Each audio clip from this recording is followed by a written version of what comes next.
It looks like somebody dusted off the Big Red Machine. By the way, Cincinnati has been lighting up the scoreboard here at AT&T Park. And if the Giants want to split this series, everybody in the lineup will have to step up and start swinging the heavy lumber. It's game 4 of the series, Giants-Reds, and it's coming up next.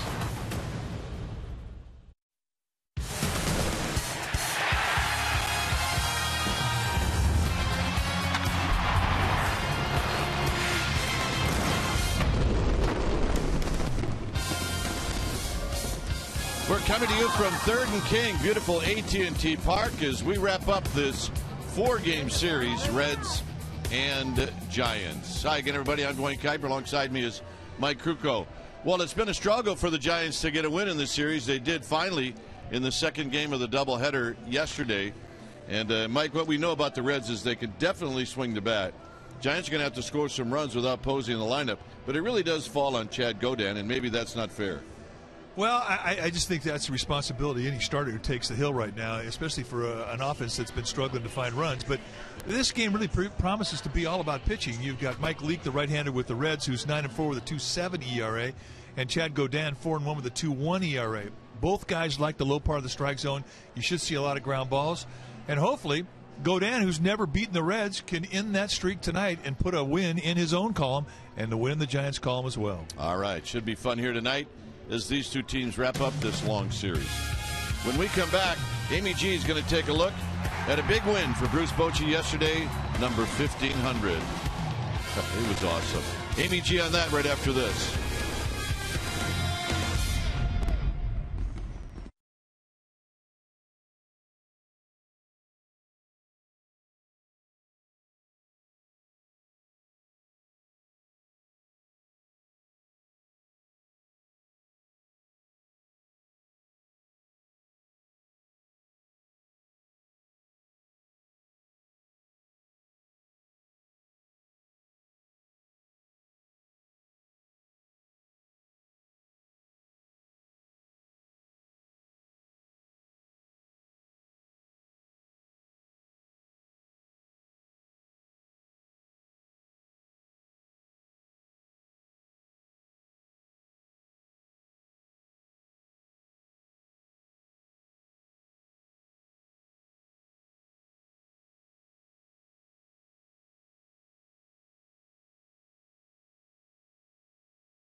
Jack in the Box. Go big at a Jack in the Box near you. with Jack's new Big Stack Burger. And by Toyota. Do the math and save at your local Toyota dealer. Well, your San Francisco Giants, they got a big win last night, able to stop that big red machine after dropping 2, and now they're in a position to even up this 4-game series.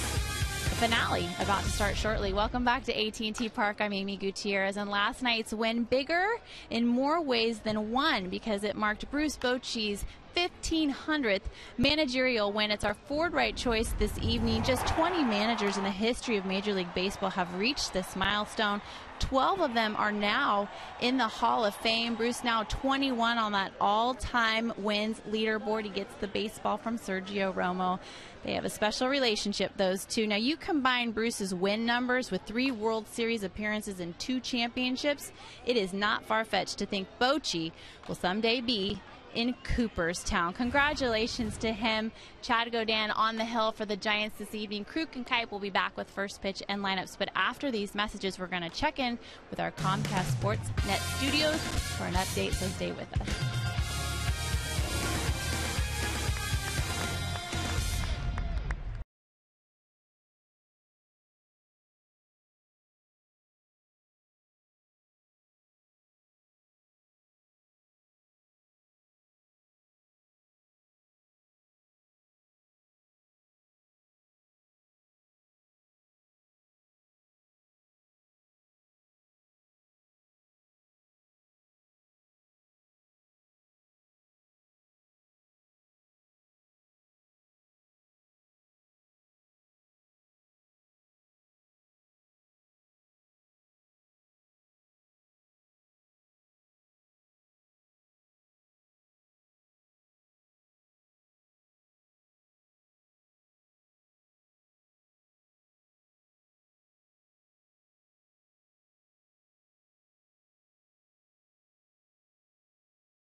Our game time weather is presented by the Santa Cruz Beach Boardwalk. Get to the beach. The admission-free boardwalk is now open every day. 58 degrees here at the yard. Winds at 11 miles per hour. Humidity at 74%. And we got a great night to play baseball. Just one game today. Really? Just one. So Chad Godin leads the Giants out of their dugout. And here's the lineup that he'll be facing. It'll be Chu, followed by Xavier Paul, and then Votto. Phillips, the cleanup hitter. Jay Bruce will hit fifth. This guy, he's the guy that has hurt the Giants in this series by doing just about everything. And that's Todd Frazier. Look at his numbers, 4 doubles. Mesoraco will hit 7th, and it's Torres 8th, and Leake will pitch and bat 9th. Leake's a pretty good hitter. On the hill tonight for the Giants will be Chad Godin, making his 8th start, 4-1 on the year with a 2.15 ERA. 63 strikeouts against 23 walks in 71 innings. He's been fantastic. And what you're going to see from Godin is a low to mid-90s fastball with tremendous consistency to the knee-high location on both sides of the plate. He'll 2-seam and 4-seam the fastball, throw a slider and a changeup. Lifetime against the Reds, 0-1 in 3 games with a 4.82 ERA.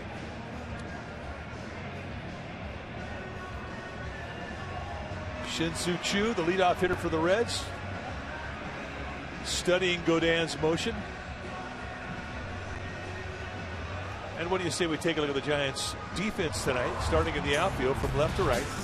It'll be Francoeur, Blanco, and Pence. Outstanding arms on the corner, and perhaps the best arm in the National League in left field with Francoeur. Brandon Crawford, Pablo Sandoval on the left side of the infield. Marco Scudero, Brandon Bell on the right side. And Guillermo Quiroz will be in the squad, putting down the signs. A night off for Buster Posey, who played both ends of the doubleheader last night. And you can imagine, legs are a little soggy. Well, he also got a foul ball right in the forehead as well, of course, with the mask, but it did jar him.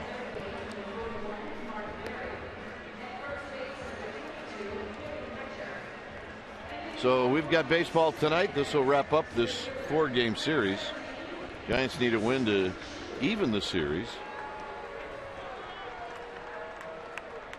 And Chu will lead things off.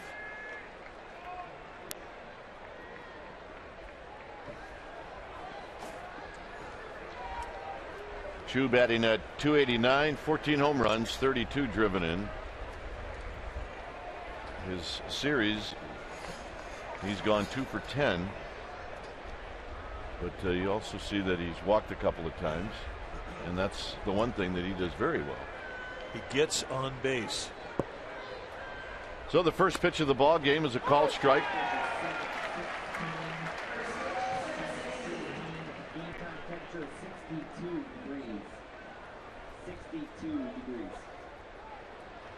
So it's 0-1 to Chu, 0 for 1 lifetime against Godin. The home plate umpire tonight is Chris Cuccione, Ron Culpa, Tom Hallion, Phil Cuzzy. They will round out the crew from first to third.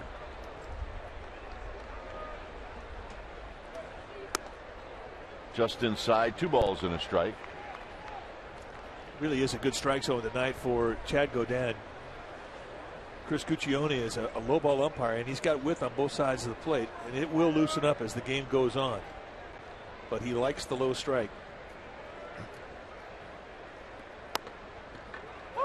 And there's a pitch just below the belt for a strike. It's 2-2. See the rest of the crew: Culpa, Hallion, Cuzzy. First to third, Hallion, the crew chief.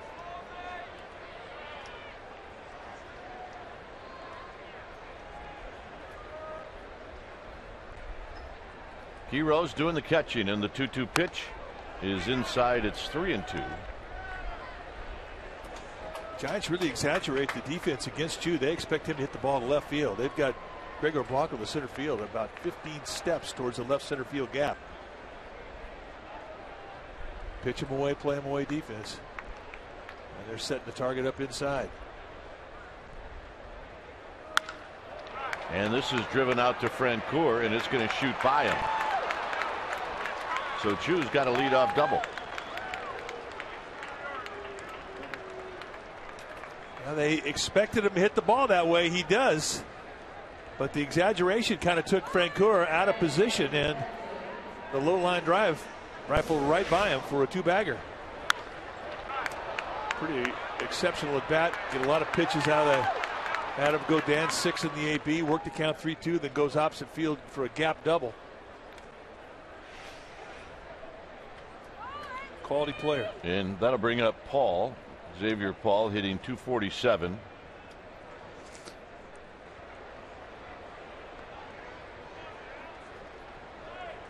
In at third now is Sandoval, and that's a bouncing ball to Scudero, and it'll advance Chu to third. So a nice productive out for Paul.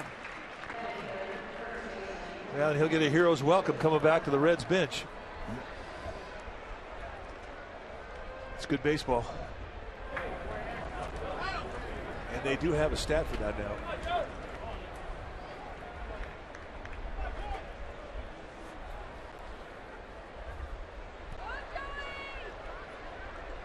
So Giants will play the infield back with Joey Votto at the plate, hitting .317.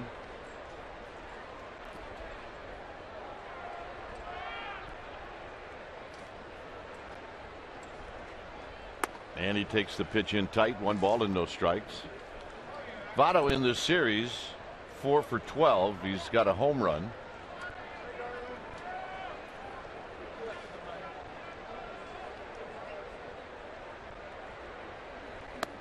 And that pitch is down low, but they're going to say Votto went around, and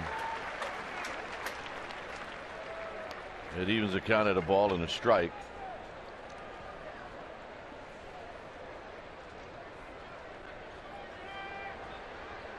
Very multi-talented player, Joey Votto. His 4th straight All-Star. Leads the National League in walks, intentional walks, on base percentage.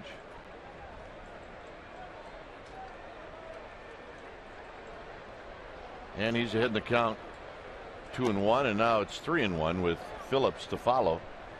And it may be that Godin doesn't care if he walks Votto or not. Well, he knows Phillips, the on deck hitter. Phillips is 0 for 6 lifetime against Godin. And the way he's going at Votto, I mean, he's nibbling away here. He's not going to challenge him. He's got 2 open bases.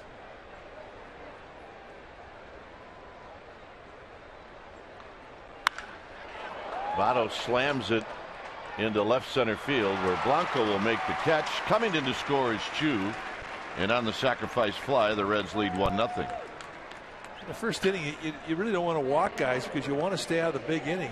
You're still trying to get a feel of all your stuff. So a sac fly, nice at bat, 1 run in, but a chance to minimize the damage. Whereas if you would have pitched around him and put runners at first and third with 1 out, I mean, you run the risk of having somebody run into one, and now all of a sudden you got 3 on the board. So I think the first inning is when you have to be aggressive. So here's Phillips. Phillips hitting .262.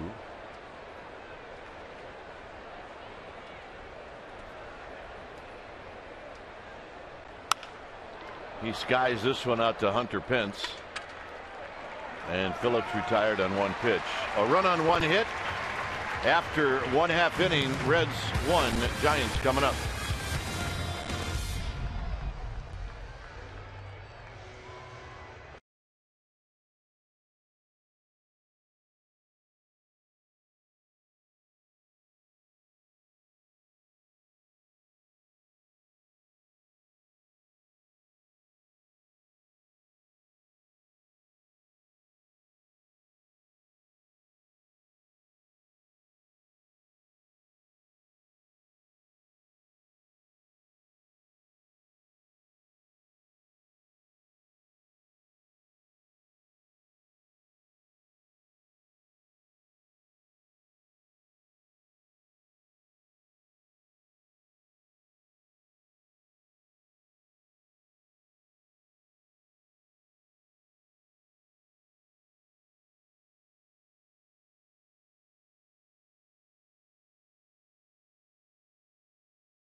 The young right-hander will face this lineup. It'll be Blanco, Scudero, and Sandoval. And Sandoval against Leake has got good numbers. Then it's Pence, the cleanup hitter. Remember, no Posey. Belt, Francoeur, and Crawford. Keyrose will hit 8th. And Chad Godin, who doesn't have a hit this year or in his career, is pitching and batting 9th. Just thought I should mention that. Well, I think you should mention that. Mike Leake on the hill tonight, really having a nice year. 19 starts, 9-4 with a 2.79 ERA. Leake, a 25-year-old, in his 4th year at the big league level, out of San Diego, out of Arizona State. And when you take your at-bats against Mike Leake, you're going to see a guy who throws a lot of ground balls. He's got a good sinker, right around 90 miles per hour. He will sink and cut the fastball, curveball, slider, changeup, the pitches that you would see normally from a starter. But just like Chad Godin, he likes to use that low part of the strike zone. And with the way his ball sinks, he gets a lot of ground balls. Lifetime against the Giants, Leake is 4-1 with a 4.18 ERA. So here's Blanco. I'm being told that Godin does have a hit. 1. You know, the correction police in the truck? Well, they got me about 2 games ago. Yeah. And I know who that is, too. His name is Dan something. Danny P? Yeah. He's our cross-checker. No, correction police. CP. That's what the CP stands for in his business card? Yeah. I get it. 0-2 to Blanco, hitting .266. And that's just high. 1-2.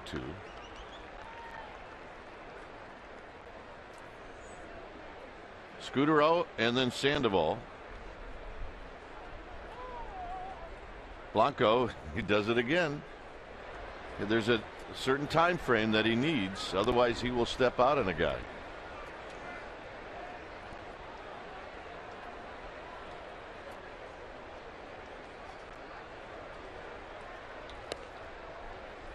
Two and two. Pretty good takes right there.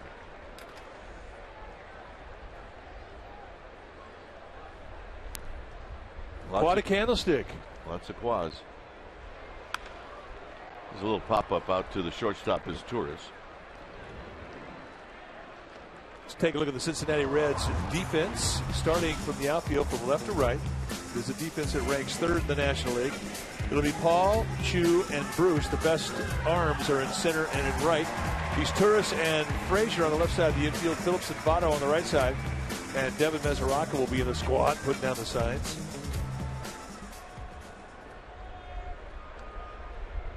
So with 1 out, here's Scudero. Scudero hitting .308. A couple of home runs as he takes a called strike. 22 runs batted in.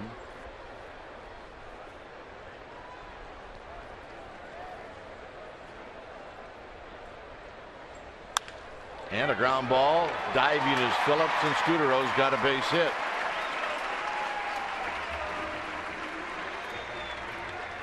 I thought Phillips was going to get to that one. Well, he's got such great range. You're never surprised as to how far left or right he could go. And you can take a look at the slide on the belly. That's our Exmo, brought to you by your local Toyota dealer. And it looks to me like he thought he should have had it. It would have been a great play. But he makes them routinely. Gold Glover. Here's Sandoval. Remember, Sandoval has got the big numbers against the Leak. See what he's done in this series. And he fouls the first pitch back, and it's 0-1. Look like it caught a little bit of a piece of Mesoraco. It figures that Sandoval would have good numbers against Leak. Leak a low ball guy, Sandoval a low ball hitter.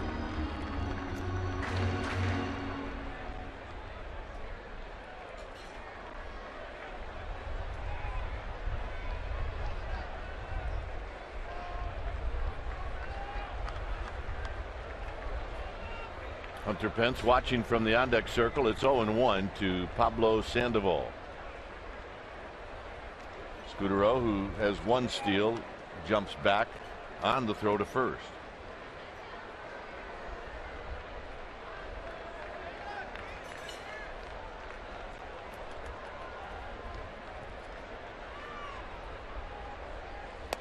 Outside to Sandoval.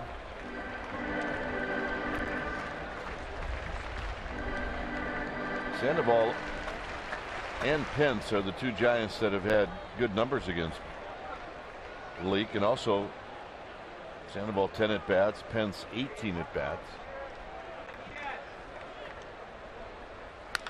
Hit on the ground, foul, pulled past Roberto Kelly. Nice pick. It's like Jim Vermes at first base tonight. Our ball dude. All right, Jim. That's an old infielder right here. Little hop. Sweet spots it. Nicely done. 1-2 to Sandoval.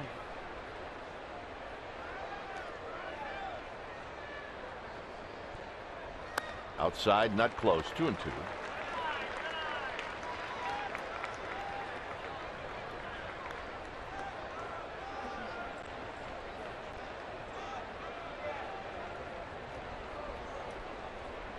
Off the line at third is Frazier. And they're going to call him out. Little backdoor cutter. Just shaved that outside corner. And that, I think, is a pitch that Pablo Sandoval has never seen Leake throw to him.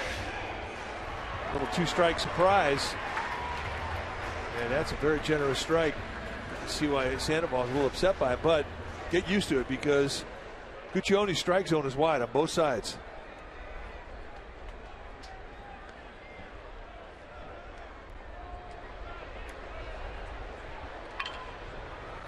Hunter Pence at 268.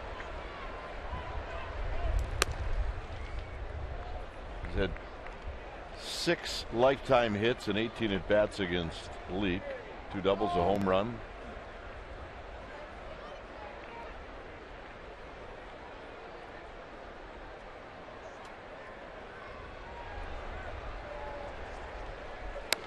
And a strike. So Leake, who missed the first time, did not miss the second time. Giants are 3-3 on the homestand. 28-23 at home.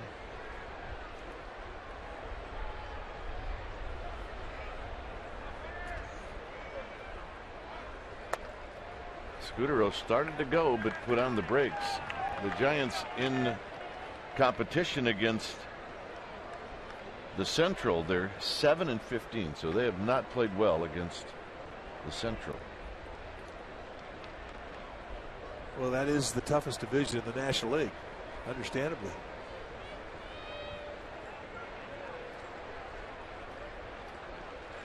Pence drives it to right.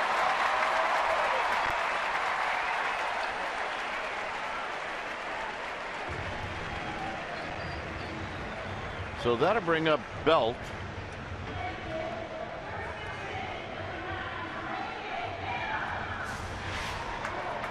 See the hole on the right side of the infield. I mean, that's an enormous gateway. Very inviting, and Hunter Pence rifles a nice line drive right through it. And nobody's taking on Jay Bruce in right field. Station to station. His arm is just too good. Here's Belt at 263.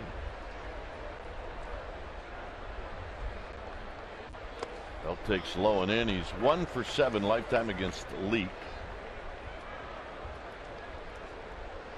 Last 29 games, the Giants hitting a .197 with runners in score position. And that really is where they can turn their whole fortunes of the season around. More money hits, and this is an opportunity.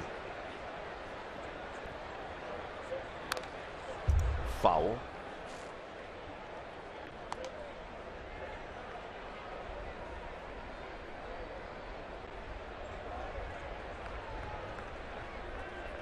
So Belt, an opportunity to tie this game up with Scudero at second.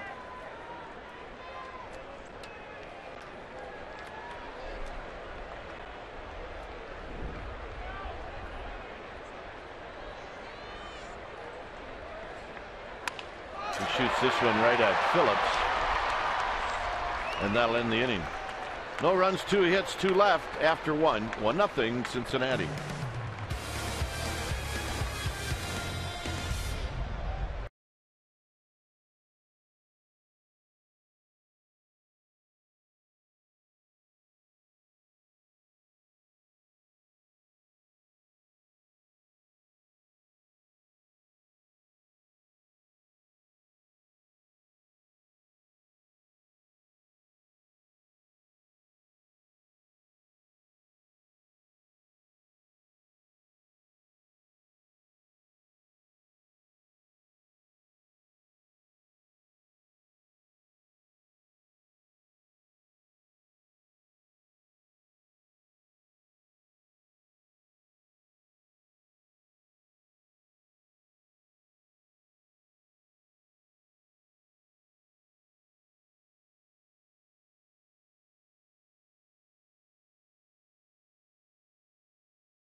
Giants Baseball on Comcast Sportsnet Bay Area is brought to you by Heffernan Insurance Brokers.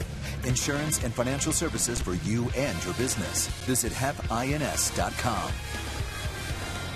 Cubs are in town starting Friday night. The Saturday is the 6:05 start.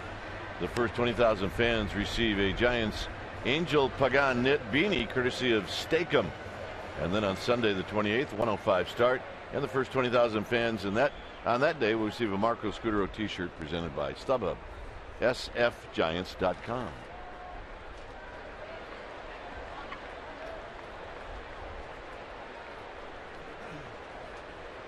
Jay Bruce will lead things off. Reds with a 1-0 lead. And the first pitch is in tight.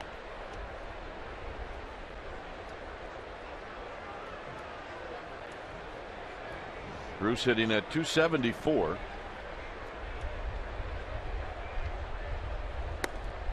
Good changeup. Well, he definitely has established his pitches, which is what you have to do the first time through the lineup. Let them know you'll throw a strike with that fastball both sides of the plate. Get your breaking ball over. Throw that changeup behind. Sandoval will move over friendly territory. And on the 1-1 pitch, Bruce pops out. All right, first time tonight. Let's check in with Amy G. Amy? All right, Dwayne, the Giants are missing an important member of their family this evening. We want to say hello to Dave Rigetti. He had a minor procedure on his left elbow today, and he's going to rejoin the team on Friday, filling in as acting pitching coach Mark Gardner. And then Sean Dunston is helping out as a coach. He told me his official title tonight, guys, coach in training. Dwayne? All right, well, that works for me.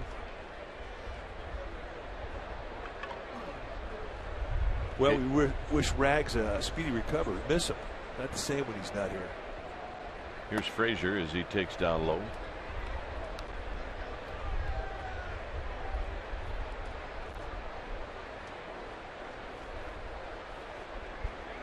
Frazier hitting 251. He looks at a strike. Frazier 7 for 14 in this series. 4 doubles, 6 RBIs. And he's picked everything down at third base. I mean, he really has been a good player against the Giants this year. Lines this one down the left field line. Francoeur will watch this one bounce up against the cars. And that's another double.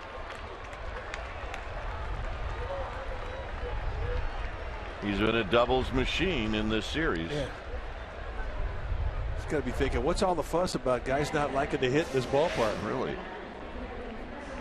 A little breaking ball that had some hang on it. And tell you what he's really been good at is making great contact on mistakes middle in. Go back and take a look at the pitches that he's hit against the Giants. It's pretty much middle in.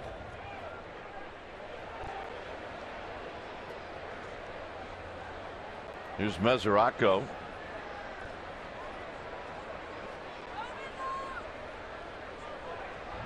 Mesoraco in this series as Godin steps off as Scudero had worked himself behind Frazier. Mesoraco, just like Frazier, good series. 6 for 11. Swing and a miss. Mesoraco with a couple of home runs, a couple of doubles.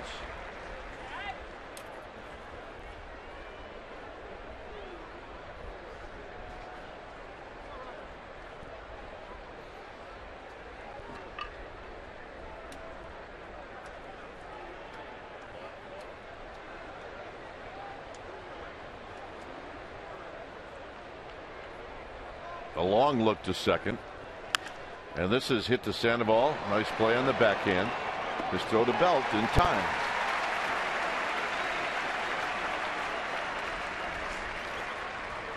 Bringing his tourist to the plate.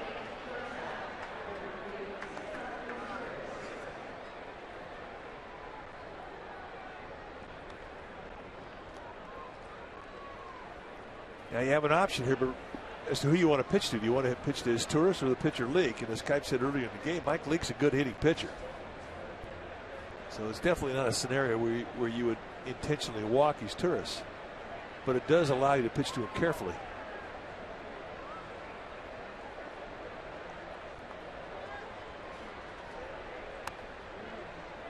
does have 3 hits and 5 at bats lifetime.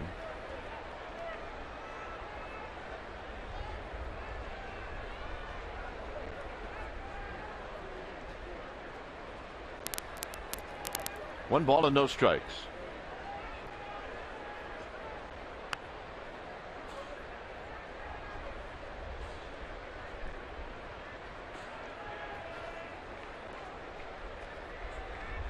Godin now gets the sign. He's ready.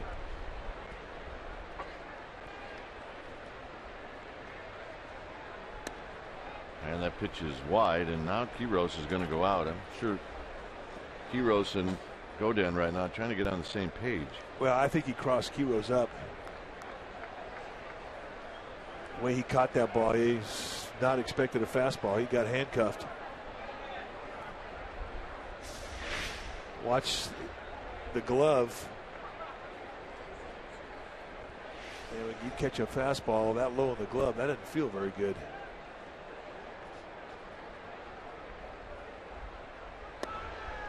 And a strike. 2 balls and 1 strike.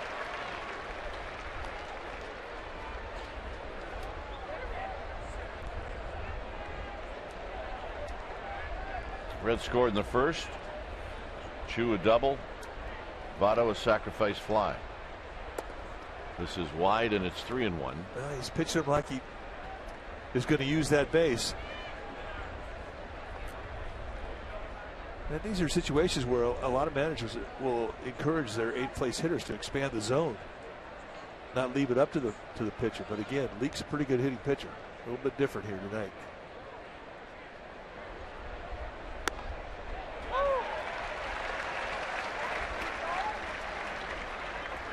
Shaving that outside corner. That's a pitcher strike right there. Wide zone. Go right back out there again with 2-seam movement. And if you walk him, so what?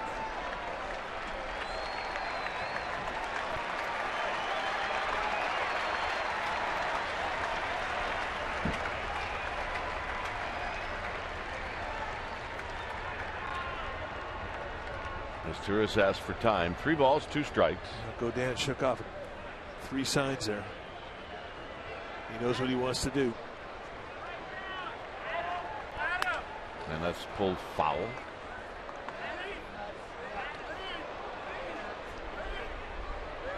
You guys got to make a play down there, don't they? That whole group's got to do better than that. Hey, don't be afraid to break the gloves out. Let's go, boys.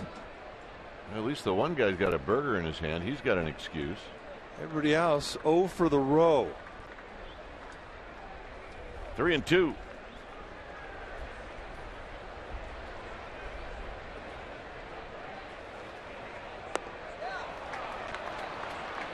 Pitched him well.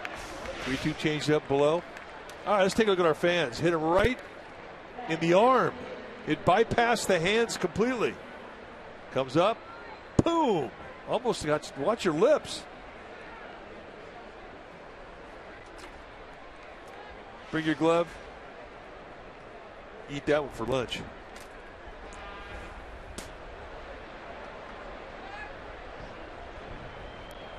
Leake is 5 for 41.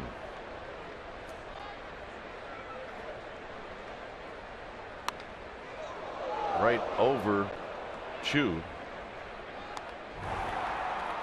Talked about how good of a hitter Leake was. This is a hang and breaking ball middle in against Matt Cain last year in June, and he knocked it out of the ballpark.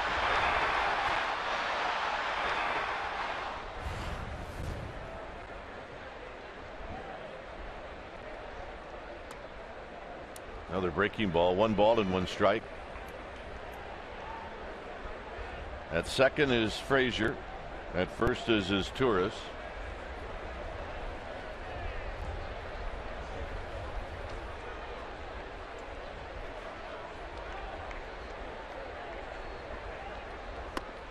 One and 2. The one thing that we have witnessed in this series is a lot of base runners for the Reds.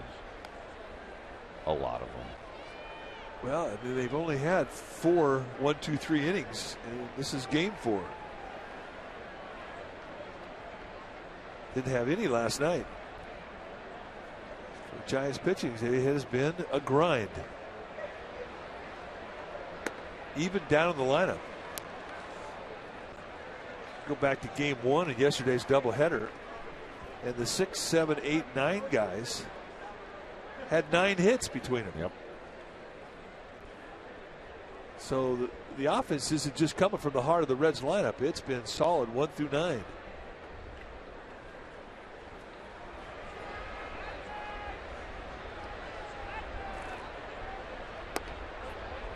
A good take from Leake, and it's now 3-2.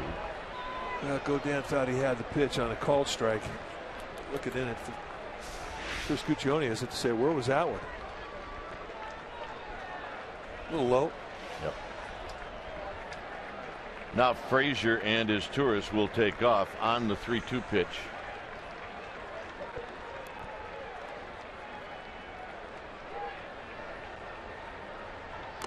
And he got him swinging to end the inning.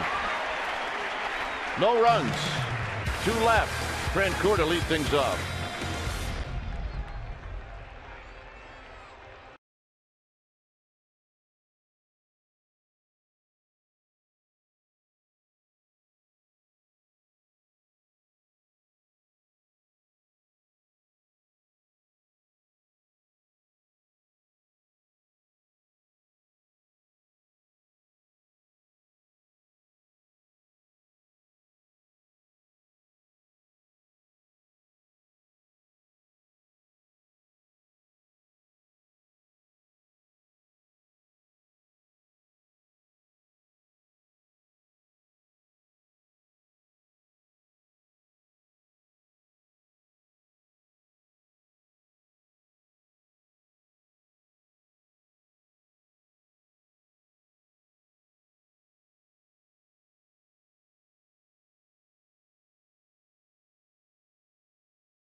Is brought to you by Eric's Deli Cafe, celebrating 40 years of bringing it to the plate. Stop by Eric's and enter to win 40 years of free sandwiches with character. It's a 1-0 lead for the Reds. In between innings, as we now watching some highlights on the big board, is Kirk Reeder and his family. Carla and the girls introduced. Still has not bought a jacket. Look at Woody, he's the best. He is one of our all-time favorites right there. The winningest left-hander in San Francisco Giants history. So the first highlight they showed, Kevin Skilling showed on the board. Yeah. Base hit to left field. Him swinging the bat. Well, that was for his 2 daughters. And they're getting tall. There's his wife, Carla. They get their orange and black on. Here's Francoeur. Came all the way from Hoyleton, Illinois. There's a big bouncing ball to Votto, and Votto just gave the Giants a break because that ball was hit right at Brandon Phillips. Well, one of our favorite memories is when they had Kirk Reeder. They gave him a gift, and it was a life-size bobblehead of Woody, son of a building block.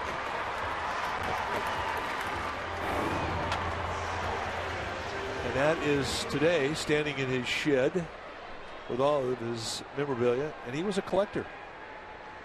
Still is. Well, I walked in the clubhouse with him today, and as soon as he walked in, 3 people yelled, "Hey Murph, nail everything down." I think it was Ron who yelled it out. But I mean, he's He's a salesman. He talked our award-winning director Jim Lynch out of one of his Emmys that is in his shed now. Now, how do you do that? Well, it must mean you got a lot of them. He does. 0-1 to Crawford.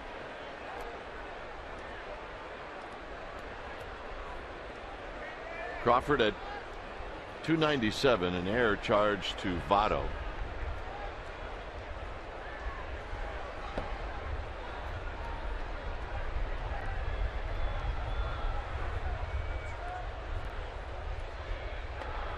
Crawford takes wide, 1 ball and 1 strike.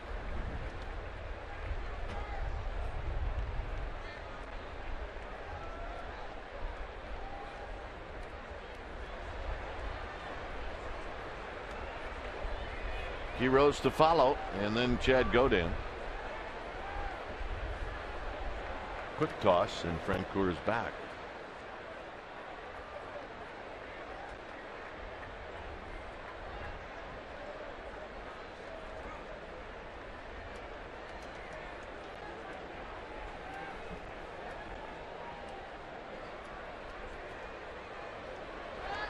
Crawford fouls it down the left field line and out of play.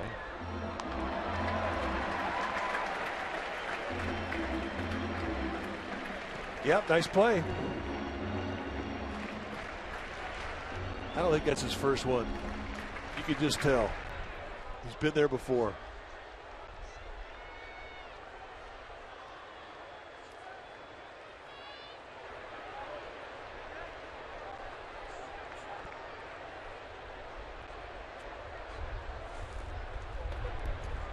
Crawford with a base hit into center field. A nice level swing from Brandon Crawford. And for the second time in this game, the Giants have put 2 runners on against Mike Leake.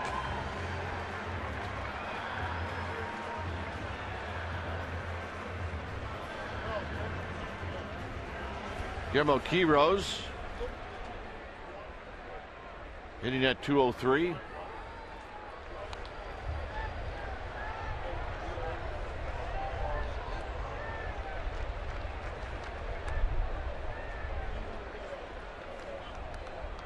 Godin on deck.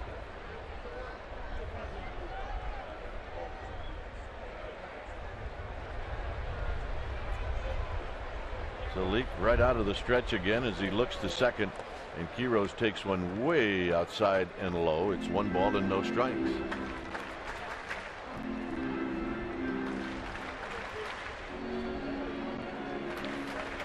$1,500 wins for that man. Puts him in pretty unique company too. 21st on the all-time list. He said none came tougher than the one yesterday. It was a grind, no question.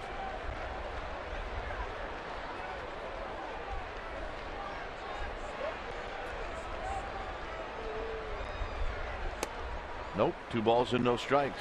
So Leake trying to hit that outside corner. He's trying to get Quiroz to hit that ball on the ground to one of his middle infielders. Yeah, the troops are psyched. Got their orange on, Junior Giants.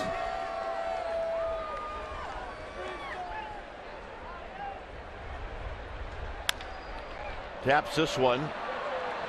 That's 1, and that's all they'll get. Phillips had a shot.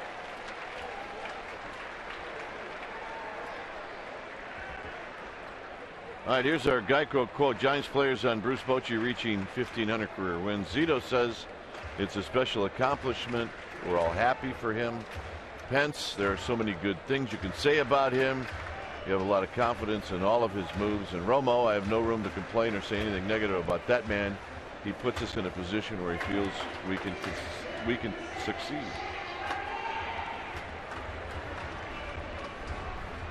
Well, it's our opinion, and it's a humble one, because we are very biased about this guy. And he is a Hall of Fame manager, and someday he will be enshrined. And he skippered both of those teams. Here's Godin.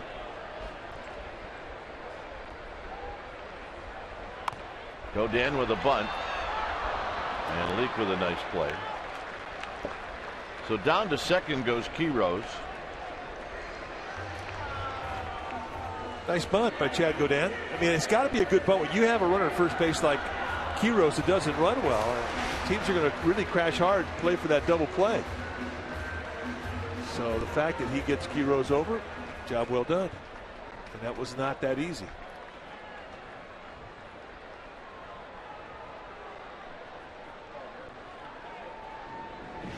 So Blanco now a chance not just to tie, but to take the lead. He popped out in the first inning.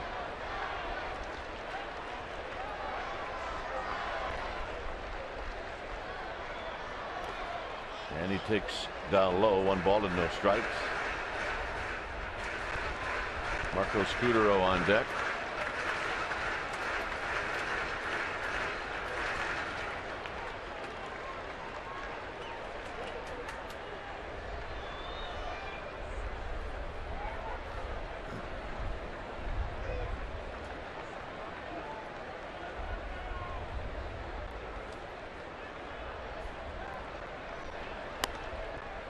And they're going to call that pitch a little high, 2-0. Dusty Baker, 1993 National League Manager of the Year. 10 years at the helm of this Giants team. Opened up this ballpark. Did a great job.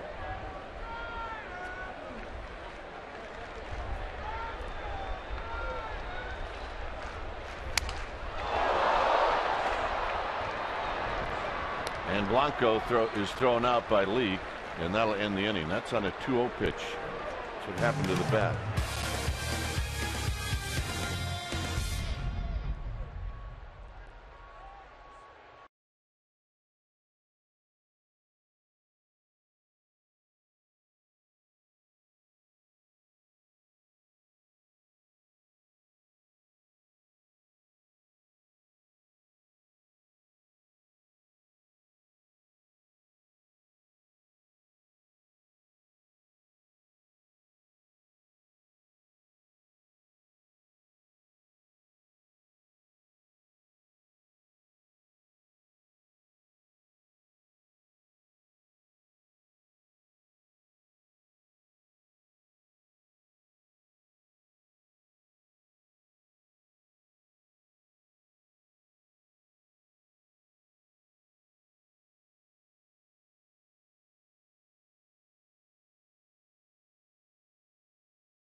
To you by GoPro, the world's most versatile camera. GoPro, be a hero. Well, Friday, July 26th is social media night right here at AT&T Park. Your special event package will include a ticket to the game against the Cubs, access to the social media night pregame party, and a collector's edition Marco Scutaro rain globe depicting the final moments of the 2012 NLCS Game 7. For tickets, call 415-972-2298 or go to sfgiants.com/special events. And remember, you must purchase a special event ticket to receive the Marco Scutaro rain globe. There's the free to be. That's a good name for a boat. I saw a good name for a boat the other day. You know what it was? What was it? The Codfather. Yeah, that's pretty cool. Codfather. Here's Chu. Chu doubled and scored in the first inning.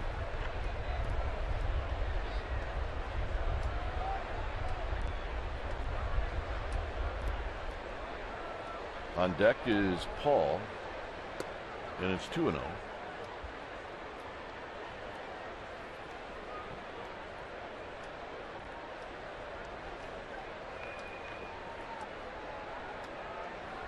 Hero setting up on the inner half of the plate, and it's high, 3-0.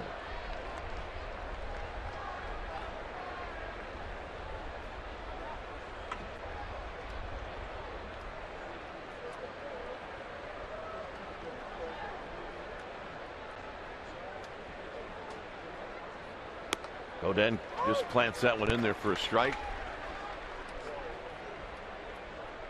Not a whole lot of celebrating going on in Milwaukee, although they have now just beat the Padres. 2 breaks his bat and pops this one out into center field for Blanco. All right, let's check in with Amy G. All right, Dwayne, Ryan Vogelsong back in San Francisco after pitching in the Arizona Rookie League yesterday. He threw 2 innings. His line, 34 pitches. He gave up 0 walks, 2 hits, 2 strikes. Guys, he said he feels real good, and he's going to join San Jose Giants and face Stockton on Friday. Dwayne? All right.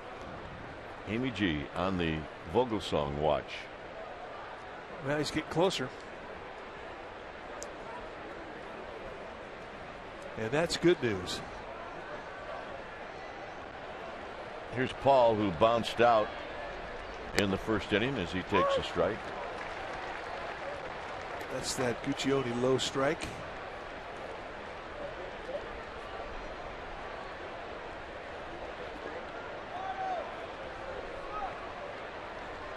Votto on deck. 1-0 Reds.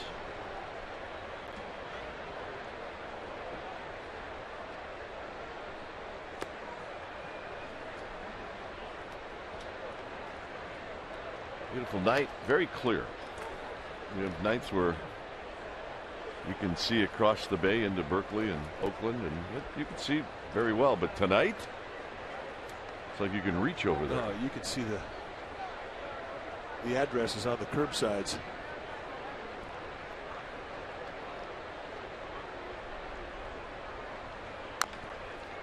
There's a slow roller. Belt's going to get to it and step on the bag.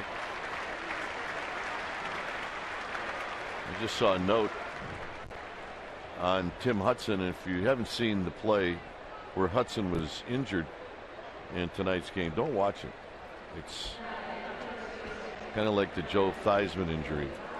And it turned out, I see the note on the bottom of the screen, the monitor we're watching, fractured ankle. Well, he was covering first and had his foot right in the middle of the bag, and Eric Young Jr. stepped on it, and you could see the break. And that is a big blow to that Atlanta Braves team. Unfortunate. Here's Votto. The reports are that Young went back to check on him and was in tears.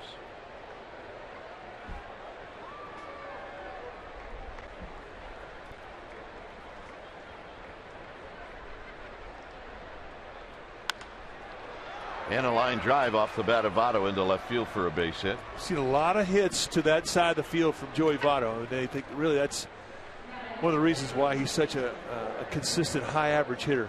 He uses the whole field. He takes what you give him. He could just flat out hit. Here's Phillips. Phillips saw one pitch and hit a fly ball to right field in the first.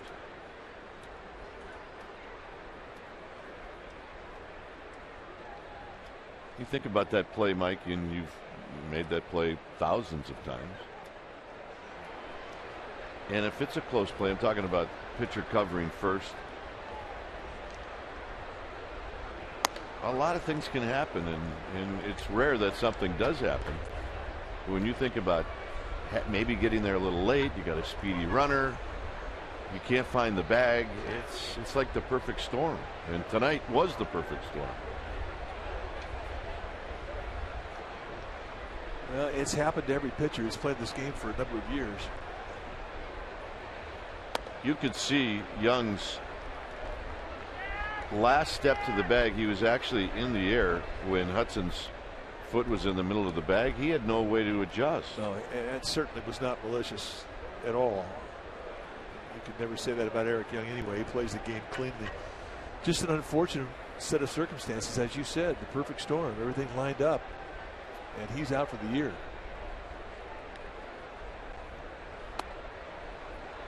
So Godin right now, whose control has really been impeccable, is struggling with Phillips. 3 balls and no strikes.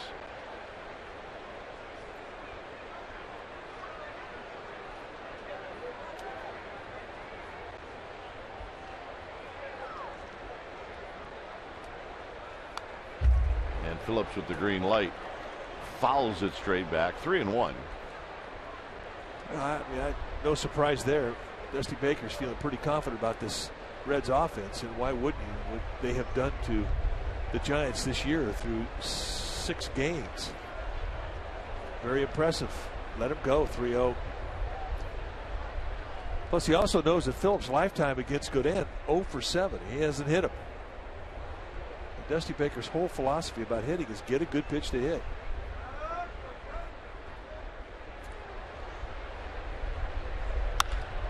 Lined into right center field. That's going to be a base hit. Maybe 2. It's kicked around by Blanco, and now they're going to wave in Votto. And Votto is going to score because of it, and it's 2-0.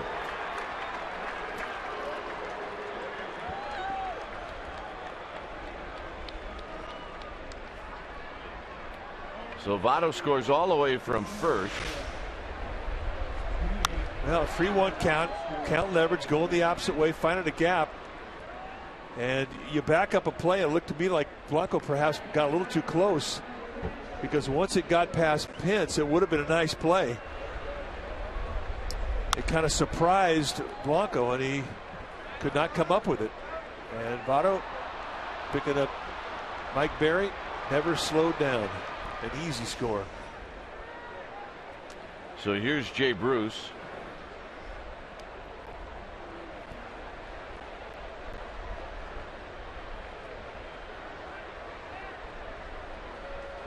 A 2-out single. A single and a miscue.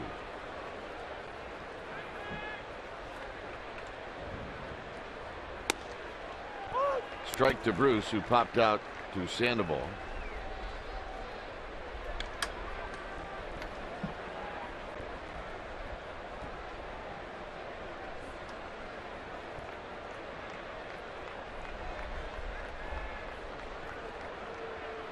Out of play, 0-2.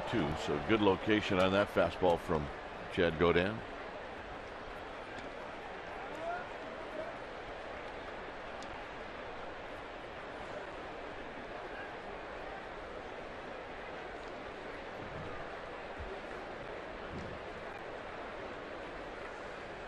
Oh, 0-2 to the slugging Jay Bruce. He just tried to backdoor, and Godin shows a little frustration. He thought he made the perfect pitch. Just wrap it around. It would have been a pitcher strike, but we have seen that location called a strike, and that's probably why Godin's a little bit frustrated. And even more frustrated now, a loud shot down the right field line, and Bruce with a double, and it's 3-0.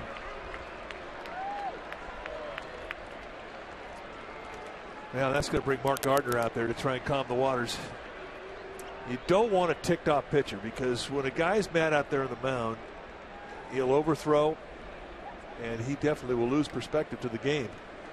And you got to get that anger out of his mind.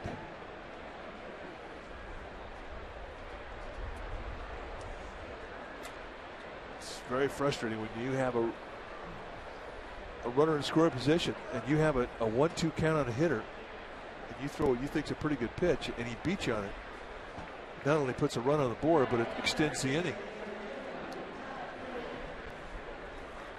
So anger and frustration are not good emotions to have when you're on that bump in the infield. On the error, change the error to an E9. E9 on the error.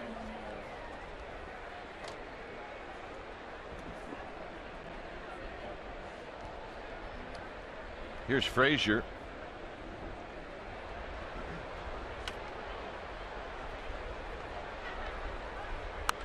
Frazier doubled in the second.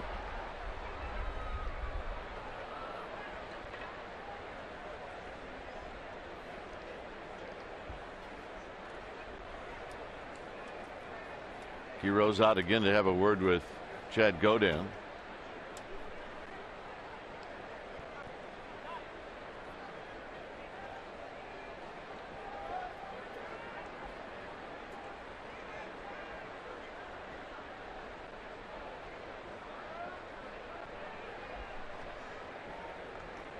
Heroes back behind the dish. It's 0-1 to Todd Frazier, and that pitch is in tight.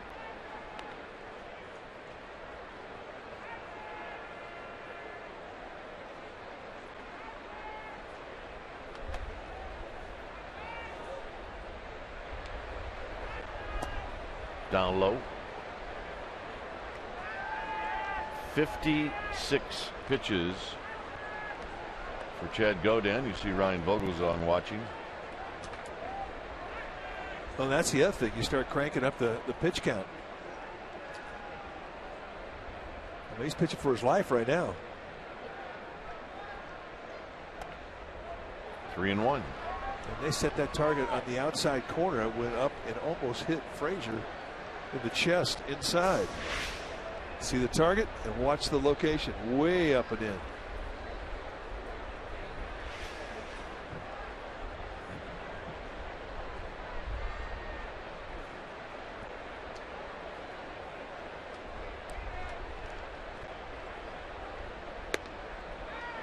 And the walk. Remember, this has all happened after Chu and Paul were retired. Yeah, that's kind of how it has been with the Reds. I mean, they are an offense that is very confident, and they can keep the line moving. And they can throw a crooked number up there as quick as anybody in the National League that the Giants have seen.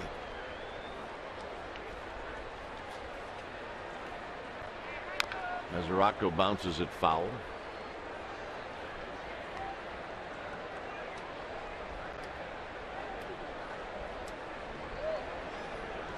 Their attitudes have not wavered.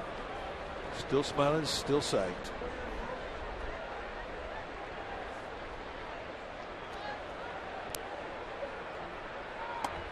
Pitch is inside.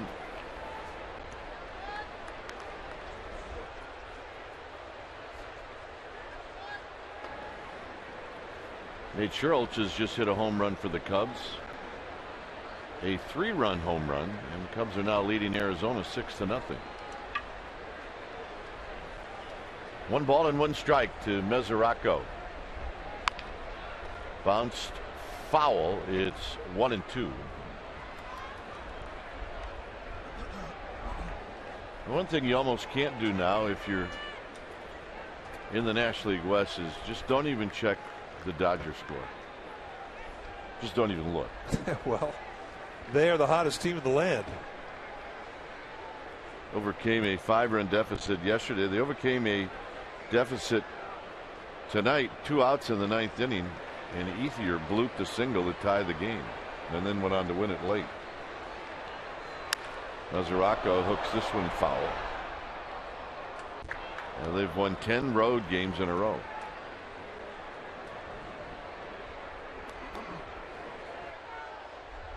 That's the first time they've won that many games in a row on the road since 1955.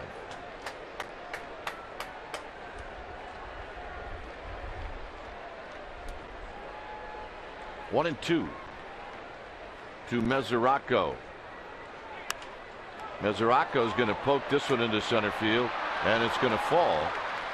Coming in to score is Bruce, and now it's a 3-run 3rd inning. Giants just cannot get this 3rd out. And that was not a bad pitch either. Just a strong pair of hands from Mesoraco. But way off the plate away. Sort of hooked it into center field. And look at the location of this pitch. I mean, that's off the plate. That's just strong hands.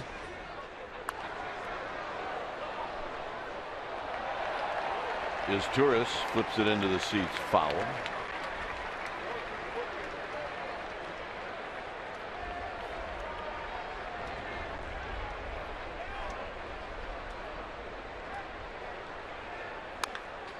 And he rolls this one foul, and it's now 0-2. Look out, ball dude. Jim Vermees made a play earlier.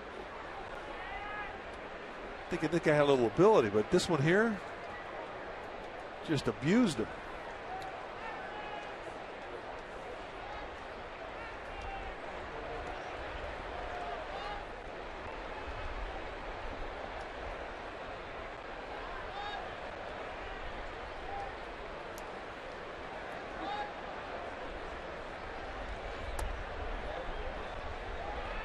One and two. 66 pitches.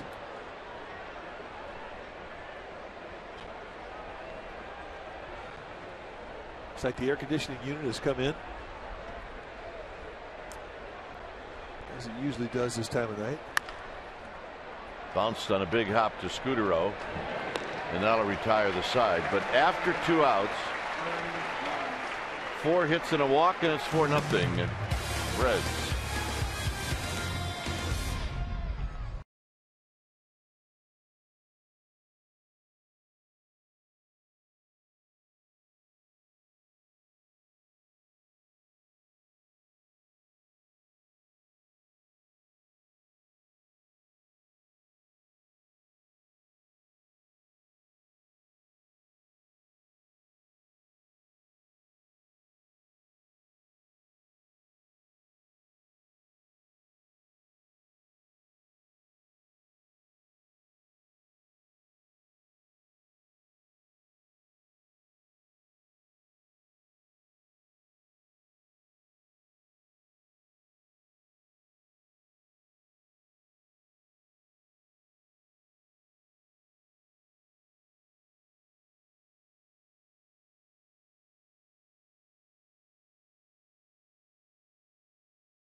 All-Star game is you're going to meet guys that you become friends with. First inning, Marco Scudero gets a base hit past Brandon Phillips, and when he's at first base, he kind of went, "Oh, what's the deal, huh?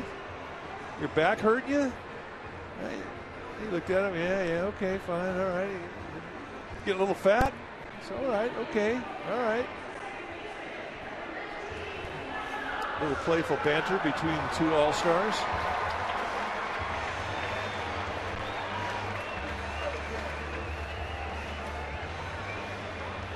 Scudero fan? Yep, there's lots of them. It'll be Scudero, Sandoval, Pence here in the third. Giants now have some work to do. They were trailing 1-0. Now they trail 4-0.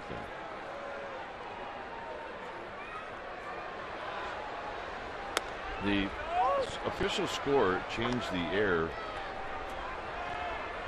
and now the air has been given to Hunter Pence. I think that's the right call.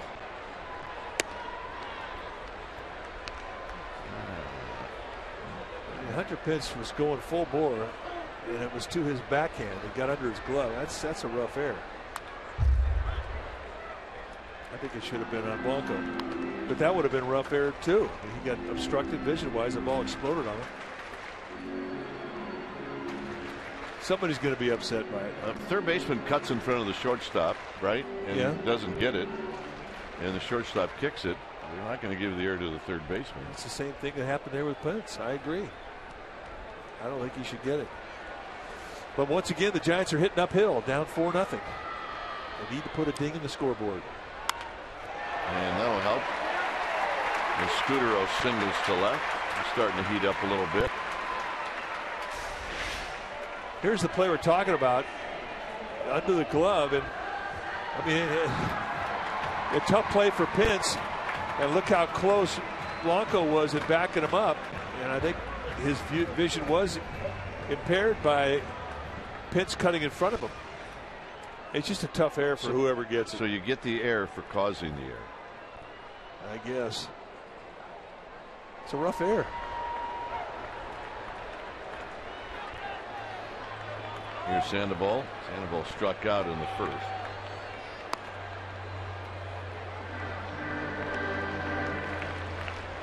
Now this is going to be the same speech we saw the other night. Mesoraco's going to say, yo, it's 4-0. Why are you nibbling? Stuff is good. Throw it up here.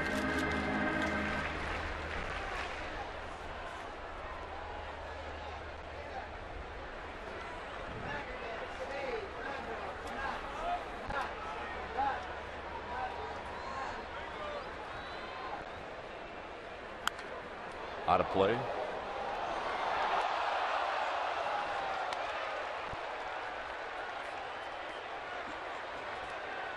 Nice play. All right, let's watch the play. Well, the guy with the glove stopped the heat. The guy behind him got the ball.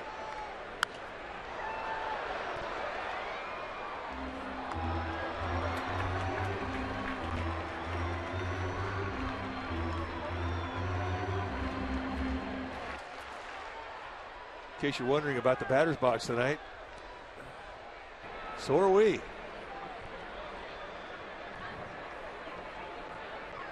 One ball and 2 strikes. A little out of whack. Sandoval takes low.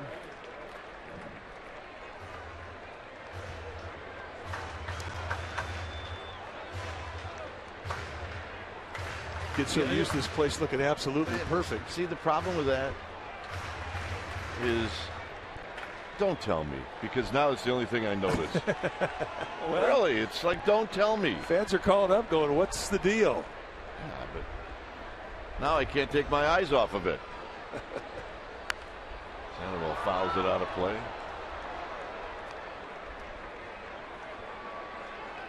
Greg Elliott and his crew have this place looking so pristine. Hey, nice play, Gamer Babes. She did not need a glove.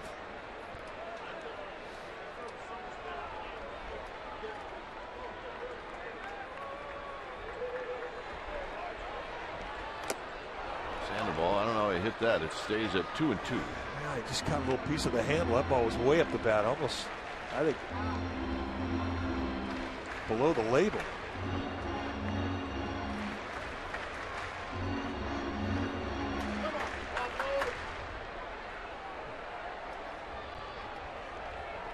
Two and 2 to Sandoval. Nobody out. Giants trail by 4.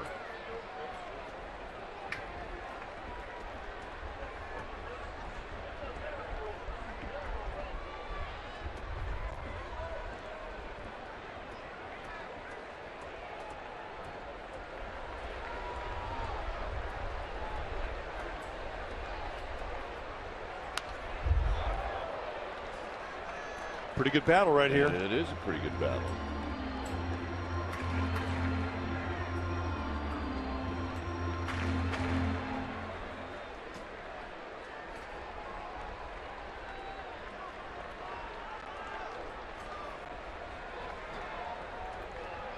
Two balls, 2 strikes.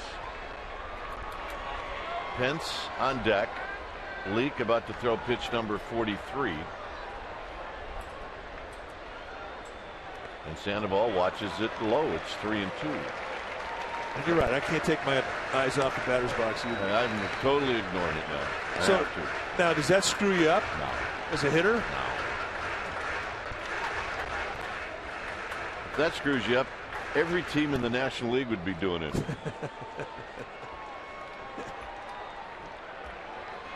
Okay, well, that's good. I just wanted to hear that. 3 balls and 2 strikes.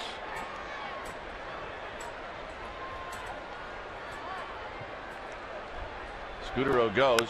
Sandoval hits a slow hopper to Phillips, and Phillips will throw him out.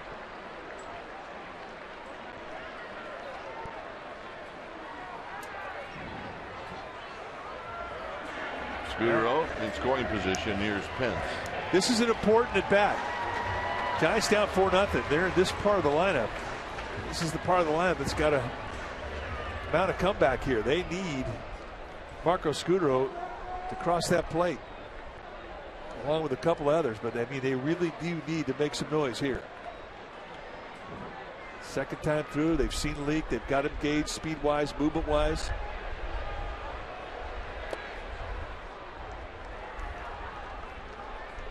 And really not one of those situations where Leake would nibble with a 4-0 lead.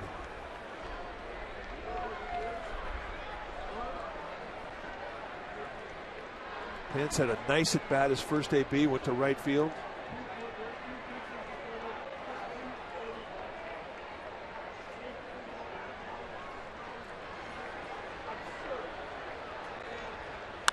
Drives it to right. He's got a hit. They're going to wave in Scudero.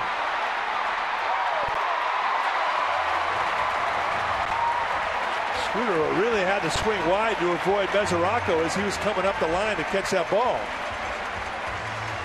And I tell you what, you got to have some guts if you're going to take on Jay Bruce. And Tim Flannery, no hesitation. Fastball out. They set the target inside, so it was a mistake the location for the second time tonight. Hunter Pence rifles a seed into right field. And the throw was errant, and watch Scudero swing out to avoid Mesoraco. And that run was essential. Here's Belt. Now add on.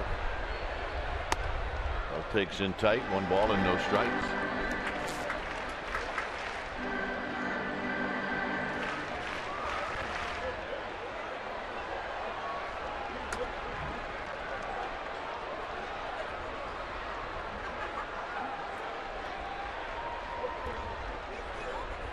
Quick toss. Pence is back. Pence has got 14 steals. He hasn't been thrown out. 51 RBIs now for Hunter Pence.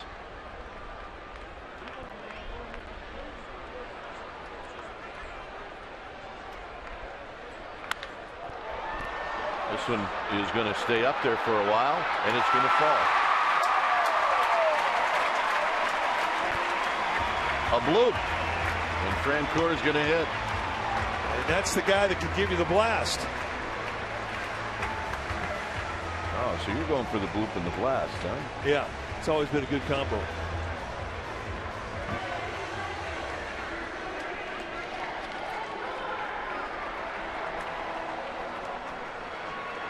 Francoeur reached on an error by Votto in the second inning.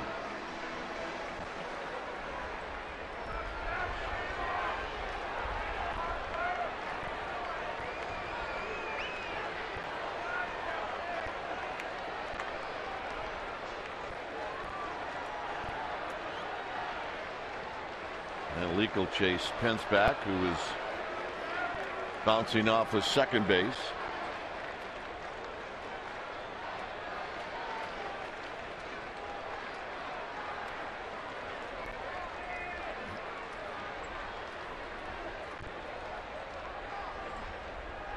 And a strike. He gets a fastball, and it's 0-1. So Leake trying to get out in front, and he does.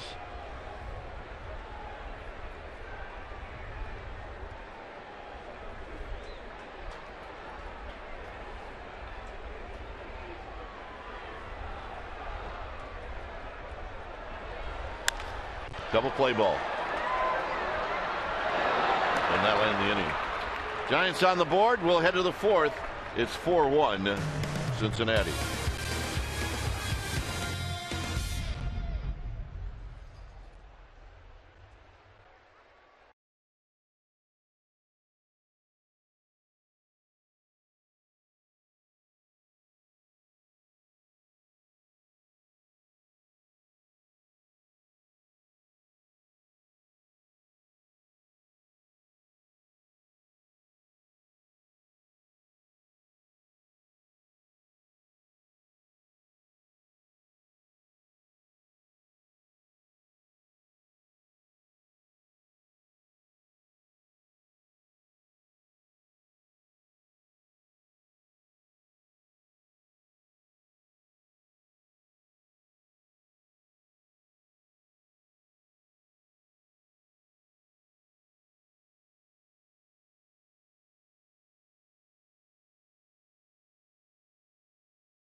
Bay Area is brought to you by the Solar Company.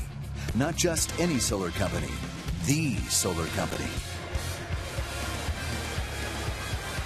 Giants score in the bottom of the third. Now we reach the fourth. It's 4-1, and the hitter will be Mike Leake facing Chad Godin.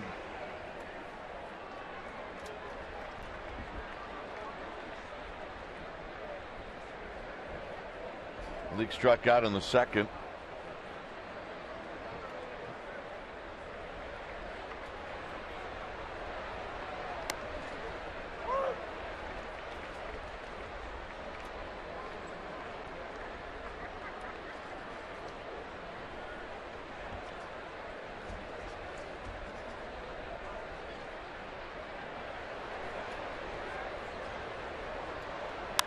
Leake hits a high pop-up into center field, and Blanco missed it. Blanco went into a slide, and he missed it, and that's one of those where you wonder if you had to slide or not. Well, he had to come a long way for it, into the slide, and you make an excellent point. Ball hits him in the thumb. And right now, Giants are looking sloppy in the field. Would have been a fun play. As it is, it's going to be a base hit for Leake.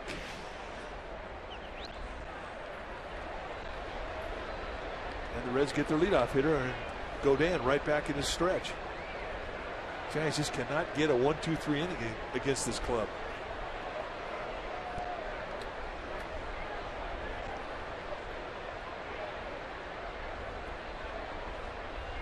Chu shows bunt and takes a ball.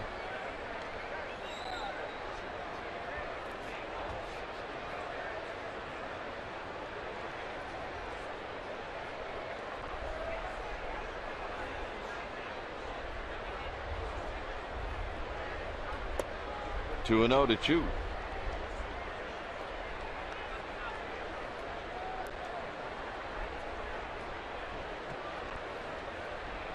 Pitcher at first. A guy who takes a lot of pitches at the plate. And it's 3-0.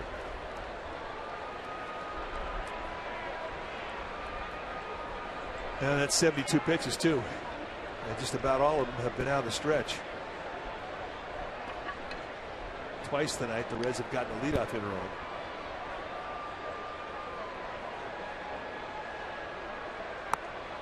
And that's a 4-pitch walk.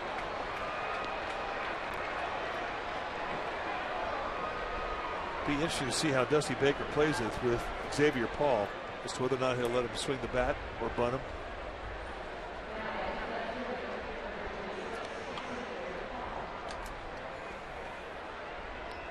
I would bet that he lets him swing the bat. I agree. Paul has bounced out twice.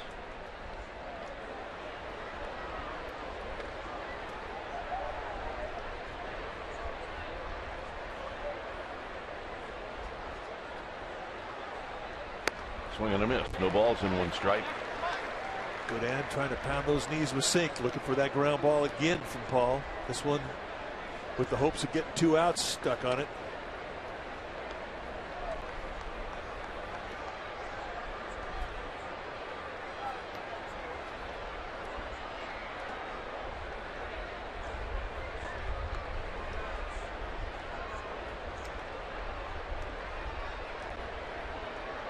Sandoval in at third. Crawford, Scudero at double play depth, and that's foul, and it's 0-2.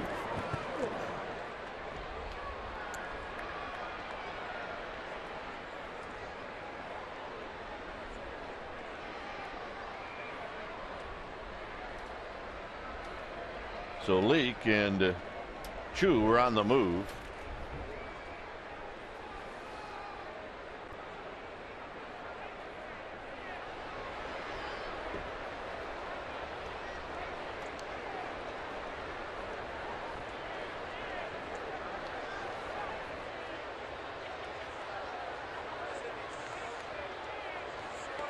Godin has slowed this pace down. Not a bad idea when an inning starts to go against you. Easy take there.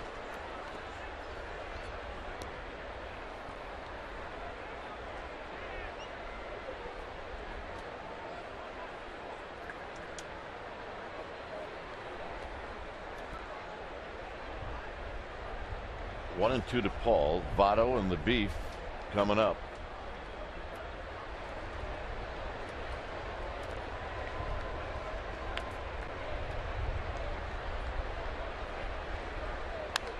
Foul back. It stays at 1 and 2.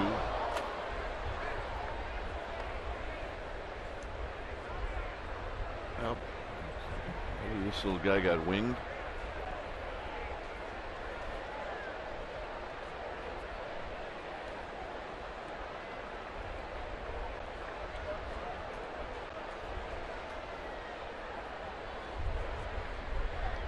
One and two. I think what happens is you get the little ones and everybody starts to scramble for the ball and they just get frightened. And that's what we're hoping for as we're watching. She looks like what, about 8 months, a year maybe? Yeah, I'd say about a year. 2 balls, 2 strikes. And I think she's just scared. And a full count. That's the biggest pitch of the game coming up right now. And it will be pitch number 80 for Chad Godin.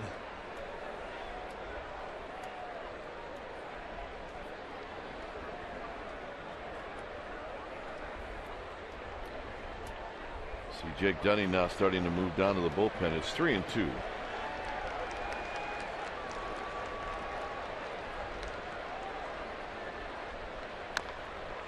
And we'll do it again. And we will do it again. Good pitch, though.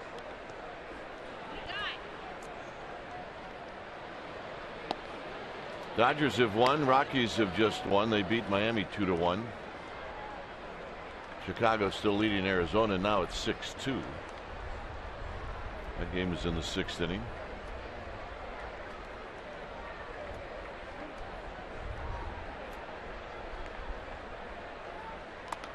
And that pitch wasn't close.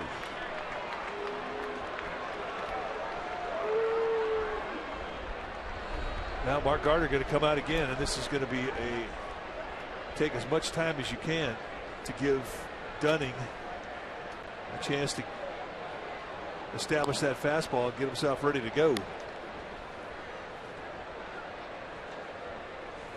And while Mark Gardner is talking to Chad Godin, we're going to ask our AT&T trivia question. If you think you know the answer, go to CSN Giants.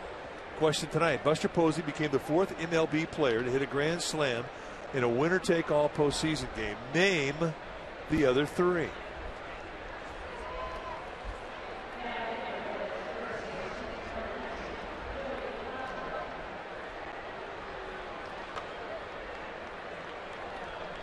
Let's think about that one. Here's Votto. Votto's 1 for 1, a sacrifice fly and a single.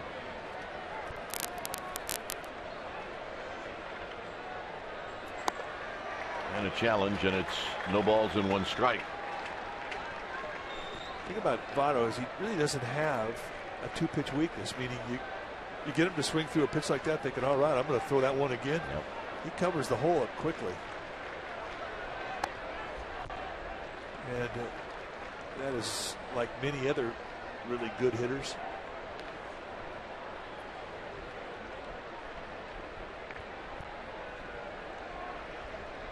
One ball and 1 strike.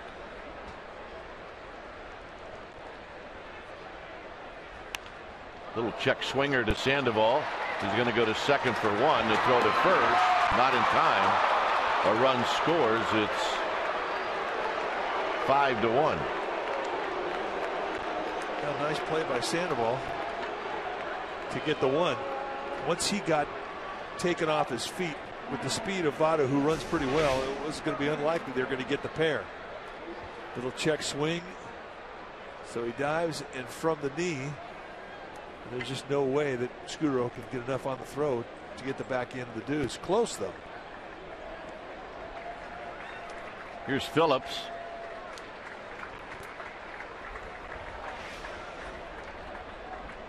Phillips singled in the third inning, so the Reds come right back and get the run back.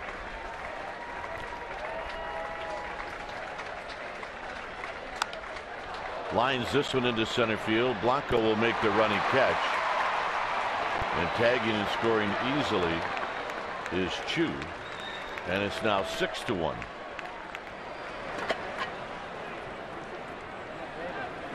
RBI number 80 for Brendan Phillips.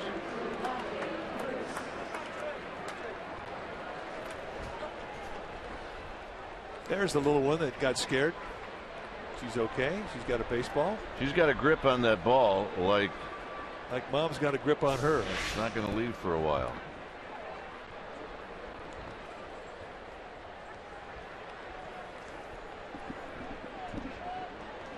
Yep, that's a great shot. So here's Jay Bruce, who takes a pitch down low, 1 ball and no strikes.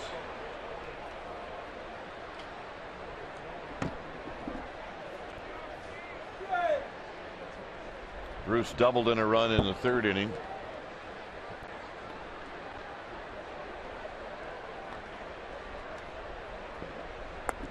And Godin with a pitch down low. It all started out with a ball in center field that Blanco came in, and he with a head first or a feet first slide really couldn't hang on to the pop up by Leake, and then 2 walks.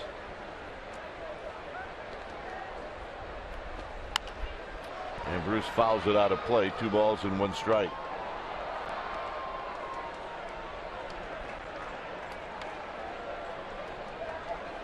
Seen a lot of good plays tonight.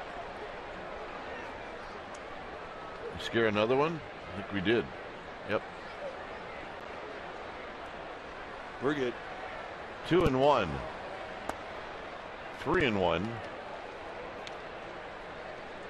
It's 89 pitches now for Chad Godin. It seems like he's thrown all of them in the last 2 innings.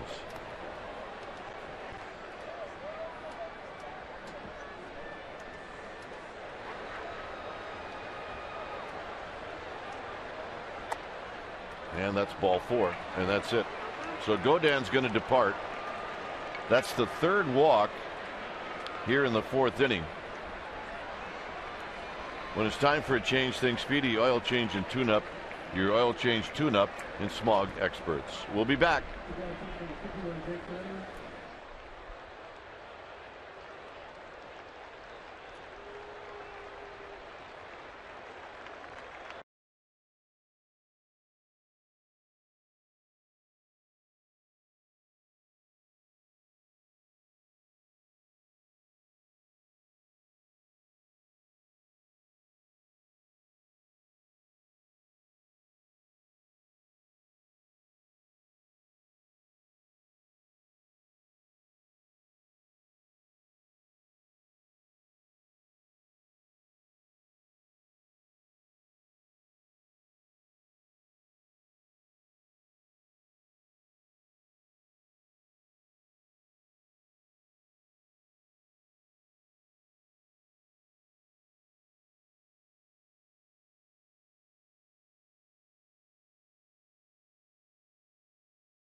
By authority of the San Francisco Giants and may not be reproduced or retransmitted in any form, and the accounts and descriptions of this game may not be disseminated without the express written consent of San Francisco Baseball Associates, LLC. So Dunning in, 6-1 Reds. They've scored twice here in the 4th inning. 1 in the 1st, 3 in the 3rd, 2 here in the 4th. Jake Dunning's numbers, 19 games, 0-1. Had a chance for a win last night, but the official score gave it to Santiago Casilla. Very good ERA of 2.89. Just 19 base runners in 18 2/3 innings, and that is outstanding.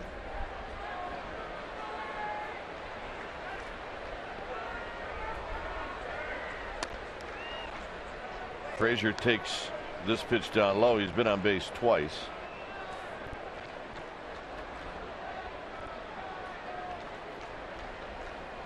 Through 4 innings, the Reds have 13 base runners. So really nothing has changed from the first 3 games in this series. Base runners, the only difference is the first 2 games in the series, the Reds were knocking the ball out of the park. Well, that's not the case tonight. Well, also 5 walks given by Godin, and that's never a good thing, especially in 3 2/3 innings.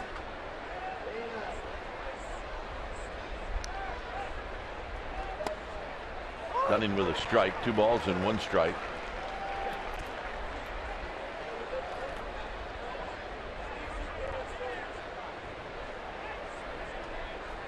Godin talking it over with Gardner.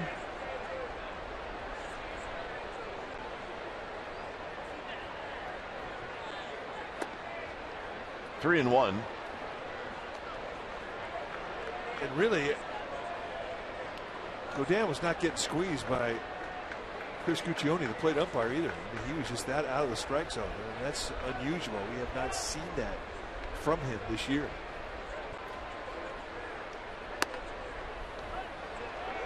And that's another walk, and that's the 4th walk here in the 4th inning.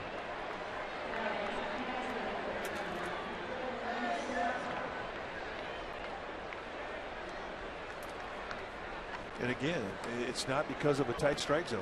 It's just been pretty easy pitches to call for plate umpire.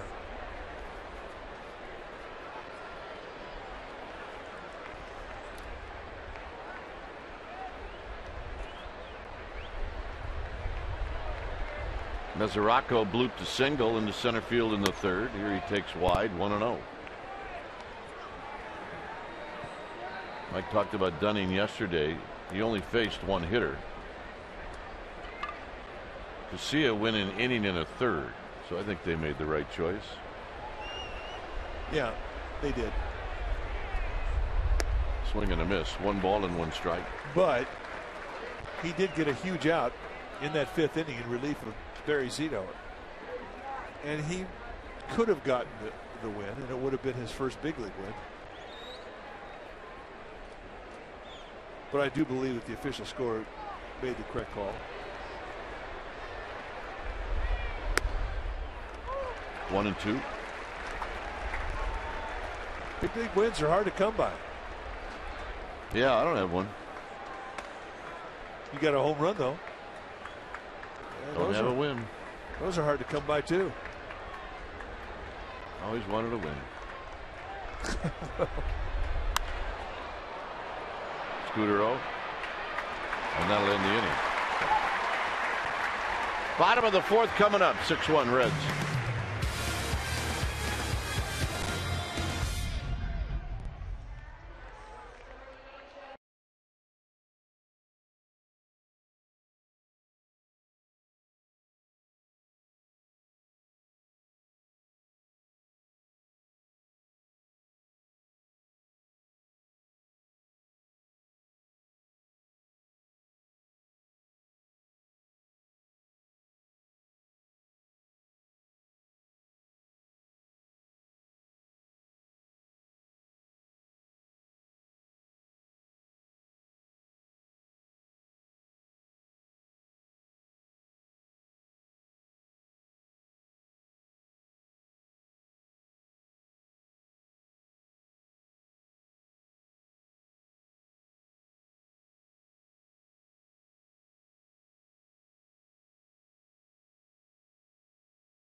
Yesterday, the annual wives auction is coming up this Saturday, and with us is Sindel Godan and Cutie Pie Gunner. And Sindel, just tell us a little bit about the wives auction. What are some of the items people are going to be able to see? There's a bunch of different items, tons of signed stuff, lots of jerseys, bobbleheads, game used bats. Chad has some cleats in there and some turf shoes that are autographed. And then there's all the fun stuff, all the players' favorites. In our basket, there's a ton of camo. Camo. And a lot of gift cards. A lot of players did a lot of gift cards to their favorite places, from like restaurants to like Bass Pro, or all their favorite stuff. And then there's also a bunch of their favorite candy bars and junk food. And what? Professional athletes and junk food? So some of the quick details. Saturday, the auction starts at 4 o'clock in the afternoon. It goes through the fourth inning. That's a silent auction. But after the game, tell us what happens on top of the dugout. Oh, there's a live auction after the game on top of the dugout. Don't miss it. I think Gunner would bid on this microphone if he could. All right, so the wives auction, July 27th, 4 o'clock, the bidding starts. Sindel Godan made a basket for all of Chad's things. A bunch of wives did. Chelsea Kane, Allie Bumgarner, Haley Bell. It's super fun. You guys, you got to check it out. And it benefits the Giants Community Fund, right? Yes, it sure does. That's always a good thing. Dwayne? All right. Yeah, I might bid on that. I want to get that. I might bid on that. So Crawford with his second hit, and here's Guillermo Quiroz. Quiroz lines this one, but it's right at Chu.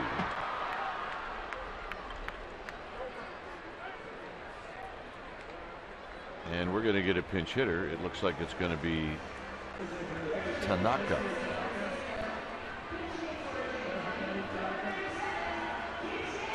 If you go back and you look at some of the box scores and what the bullpens had to do in this series, the guy that really saved him was Yusmeiro Petit yesterday. Yeah, he was outstanding. And after last night's victory of Game 2, Bochy made mention of Petit's contribution in Game 1, and that he went 5+ innings in relief and really saved the bullpen. And the bullpen last night had to pitch 4 1/3 innings. By the way, no runs. Well, with Tanaka hitting for Dunning, it's going to be more people out of the bullpen. Yesterday, Game 1, Petit came in relief of Eric Surkamp, and just pitched beautifully. He had 6 strikeouts in 5 1/3. And brought some calm back into an ugly game.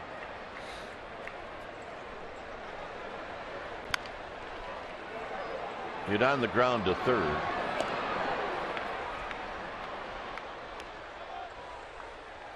All right, we are going to ask and answer our AT&T trivia question. The question tonight: Buster Posey became the 4th MLB player to hit a grand slam in winner-take-all postseason game. Can you name the other 3? Brewers or Bassett? Moose Skowron did it in 1956. Troy O'Leary did it in 1999, and Johnny Damon did it in 2004.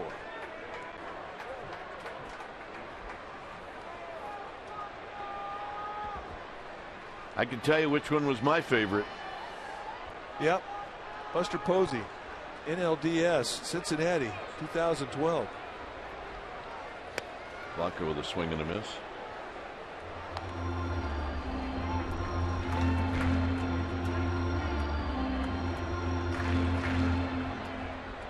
Yep, and it led to that. 0-1 to Blanco.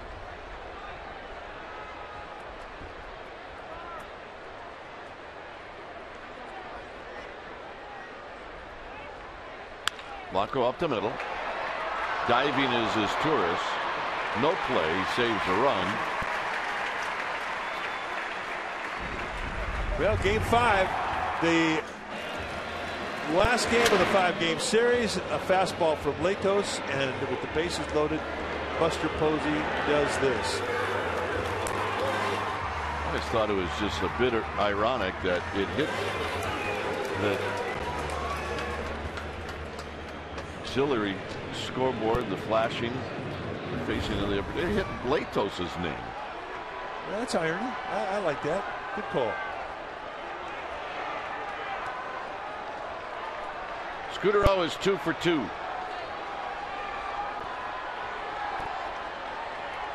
If I told you the Giants were out hitting the Reds, would you believe that? No, I would not. Scudero fouls it back. But indeed they are. 8 hits for the Giants, 7 for the Reds. The big difference is that Mike Leake has not walked anybody. Giants pitching has walked 6.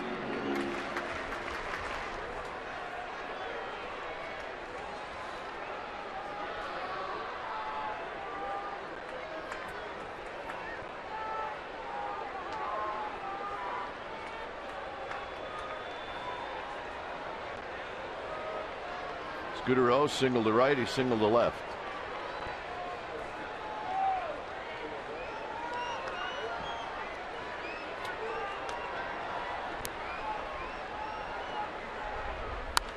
Look out down the right field line into the seats. It's 0-2. Giants have played the Reds. This is the 7th game. 55 innings total.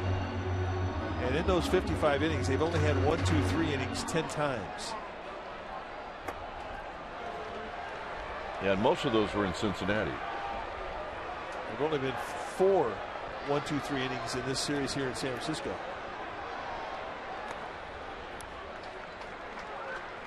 The Reds have just been incredible at consistently setting the table.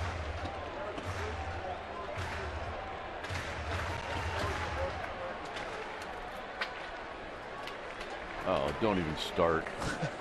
Seriously. That gets us every time. Don't start.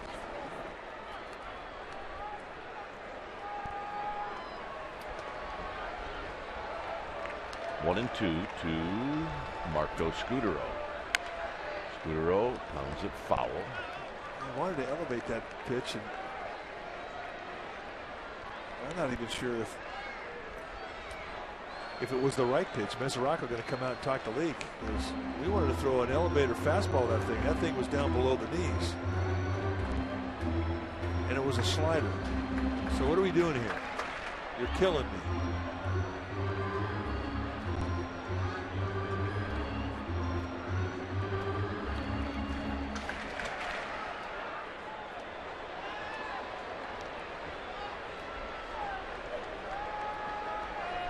Crawford at third, Blanco at first, 2 outs, and it's 1 and 2 to Scudero. Look out, 2 and 2. Chases Scudero off the plate. Little 89 chin music.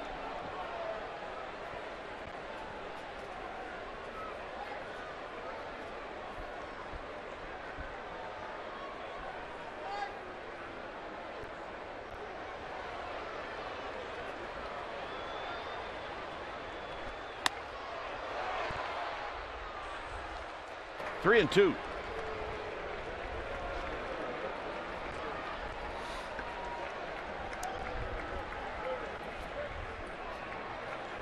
So now with the count 3 and 2, Blanco, the base runner at first. He will take off.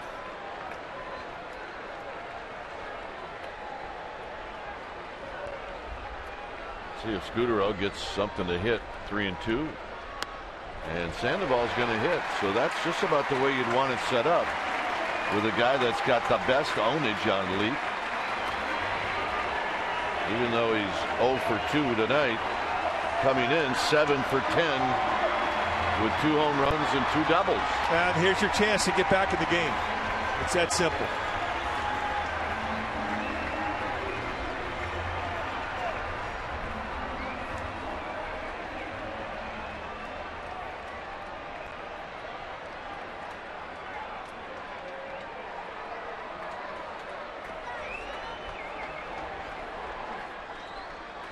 They're ready, the Panda people. Up to Sandoval, put a smile on their faces. And he's not going to do it. And that'll end the inning. Giants leave him loaded. 5th inning coming up.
Hunter Pence makes a diving catch on Corky Miller's line drive. It came in the 4th inning.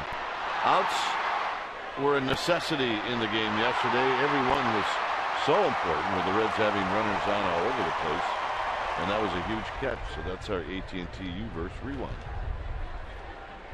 When it's time for a change, think Speedy Oil Change and Tune-Up, your oil change tune-up and smog experts. It's Jose Mijares facing Cesar Izturis, and a fastball and a swing and a miss. We've seen Mijares with the fastball going 90-95. He's got a good one. Some days it's better. Slider, curveball, 2 types of fastball.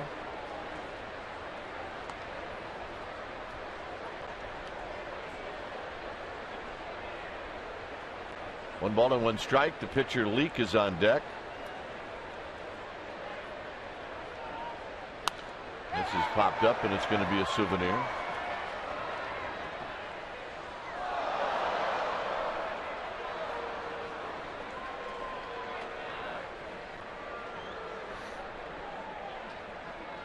Hey, it's good to see you, Mike. Yeah, it's a Cal Poly jersey.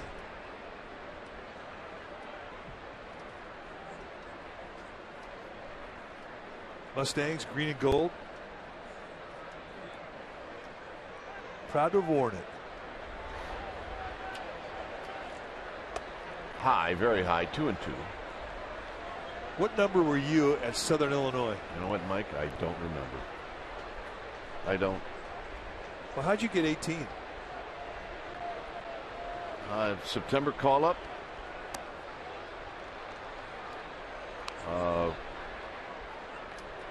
Buddy Bell vouched for me with the clubhouse man, Cy Bynek. He's convinced Cy that I was not going to be just a September guy and never be back in the big leagues. So I got a low number. This has popped out to Blanco.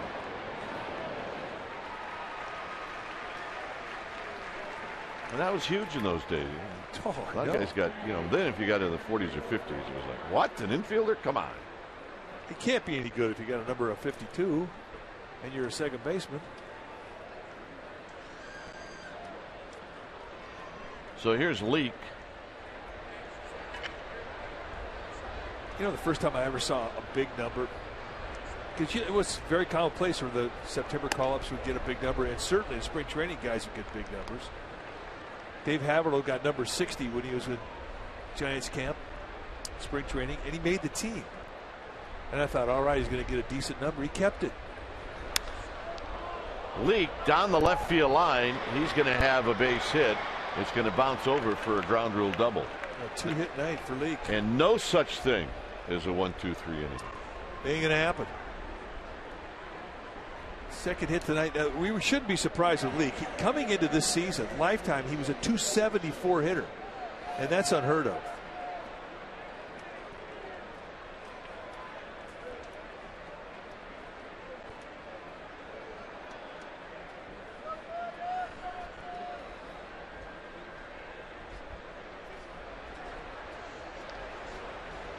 So here's Chu.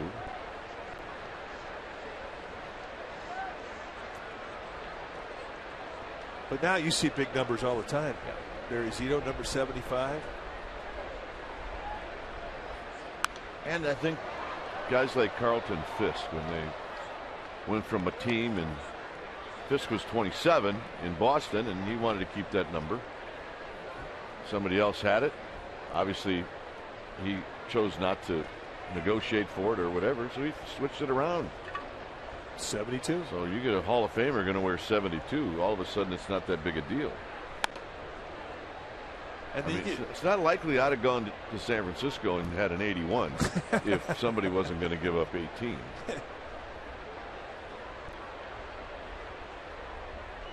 Well, I was always 39 in Chicago, and then I got to Philadelphia. Sparky Lyle said, "I know you're number 39. I got it. I don't really care. You want it? Sure." Yeah. So he gave it up. Then I got over here, and Murph gave me number 34 in spring training. Reedy Martin had number 39, and I negotiated for that one. With Reedy Martin, it cost me a 6-pack, and I got 39. So I was able to have it the whole 13 years. That was fun. But you see a lot of different numbers. I mean, Jeffrey Leonard, 00. 1-2 to Chu. Chu bounces one to Scudero. Chu will be retired. Mitch Williams, 99. We saw one of the Asian teams came to spring training this year. We saw guys that had like numbers 124. We took pictures of it. Yeah. That's a bad number. I mean, there are no dates in 124. I would. No. You know what? I'll pass being in the big leagues if I got to wear that number. Not that number. 124. I would pitch with my jacket on.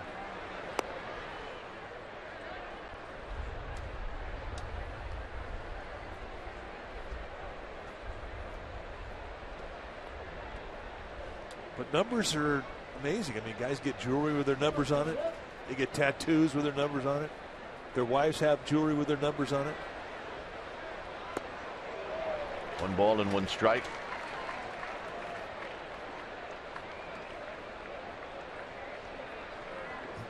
That's a good number. Single digits numbers are good. Yep.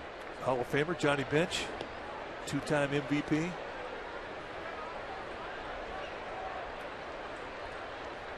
How about those numbers? Sacred.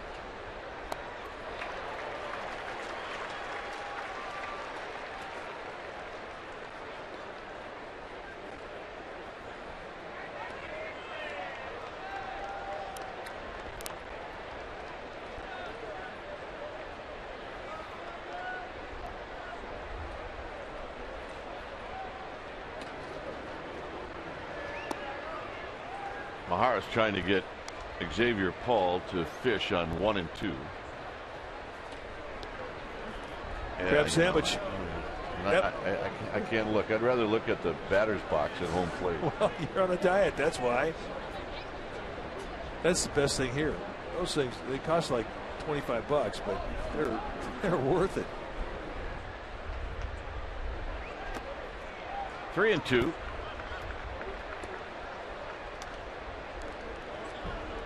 Of course, they said the same thing about the Sheboygans. Hey, there's about 10 things here. They're all tied for the best thing here. Yep. There's old 603. No chance for a date.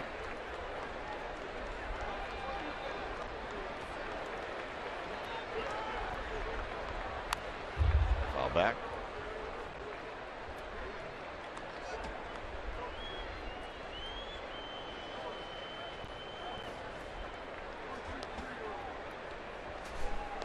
Well, NBC Bay Area Investigative Unit, led by Tony Kowaleski. Who are they? They're an award-winning team of 14 journalists dedicated to holding the powerful accountable.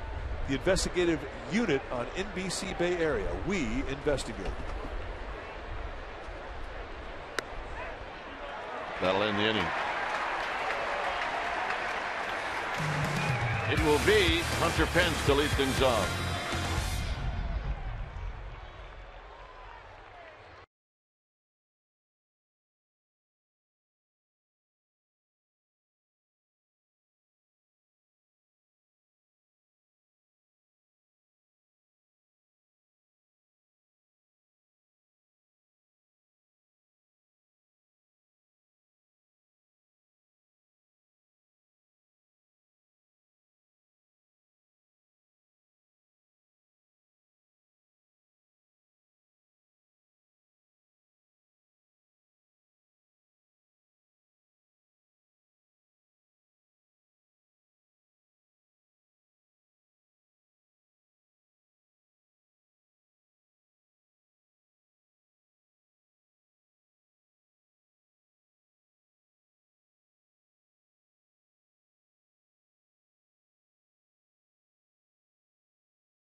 Giants history. Giants Bobby Bonds is named MVP of the All-Star game after he homers and doubles in the National League 7-1 victory over the American League at Royal Stadium in Kansas City. It was also Willie Mays' 24th and final All-Star game appearance. How about that? Yeah, and it's Barry Bonds' birthday today, and your son's birthday today. That's right. My son Bake, 30 years old today, so happy birthday, Meat. July 24, 30 years ago today, we were playing a doubleheader against the Pirates in Pittsburgh. And that was on the mound in the middle of the game. They flashed on the board that I was the proud father of a baby boy. Hey, ABG, who's your buddies out there?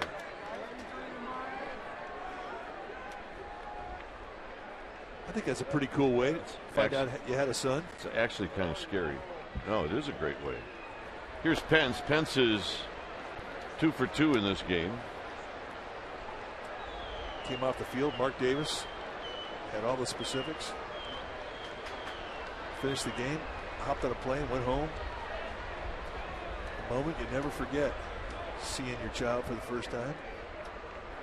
There was no maternity leave back then.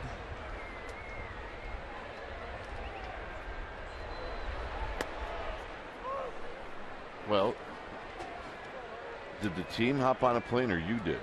I did. Because if you were a regular player, that wouldn't happen. Well, I had 4 days between starts, so they let me go. Kirk Reeder had a chance to see Woody tonight. Came up to say hello. And nobody gets to sit in his seat. Pence is 3 for 3. He's got that right field stroke down against Lee. Maybe he ought to just use that all the time. How about that? That's a good stroke right there. Well, tomorrow's the inaugural KNBR Giants Community Fund Auction, and throughout the day on KNBR, each show will feature unique Giants experiences that any true fan would long for, such as throwing out the first pitch, being a ball dude at the Giants Red Sox game, hanging out with Sergio Romo on the field pregame, or even jetting off to New York to see the Giants play the Mets and the Yankees. You can listen to KNBR this Thursday and call in your bid to land the ultimate item. Proceeds benefit the Giants Community Fund. For all auction details, please visit knbr.com. Here's Belt. Belt takes a strike.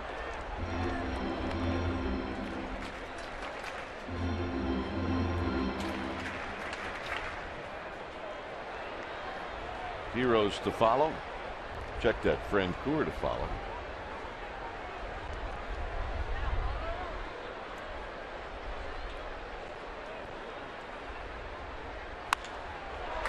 Belt, a little fly ball to left field. 1 out. And here's Francoeur.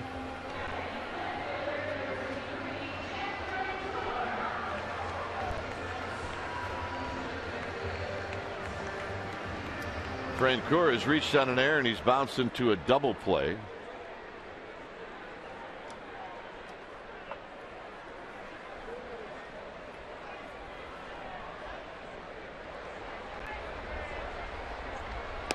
And he takes the pitch down low.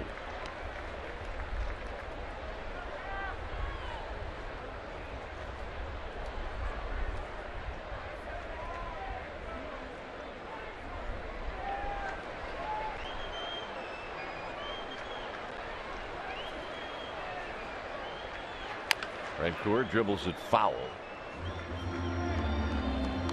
Mike Leake has got it dialed in. I mean, just about everything he throws winds up down at the knees or below.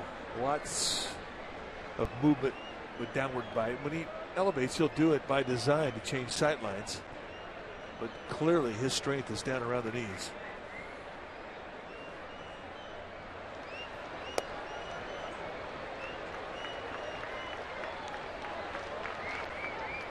And Leake, when he got to the big leagues back in 2010, he never played in the minor leagues. He went right to the big leagues out of ASU. Yes, he did.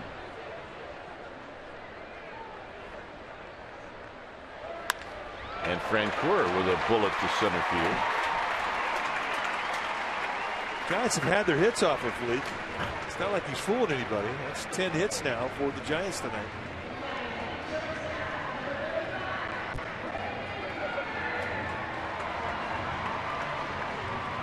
Crawford's got a pair of those hits.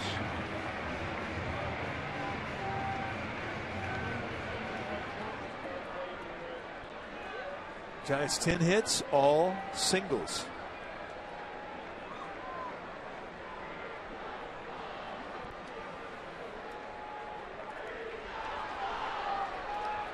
Crawford tried to change that right here.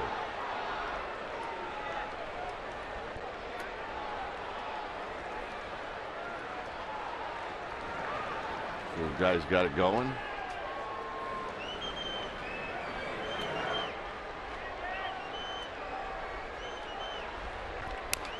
Crawford, a good swing and a foul back. No balls and 1 strike. Bochy in the bullpen getting loose.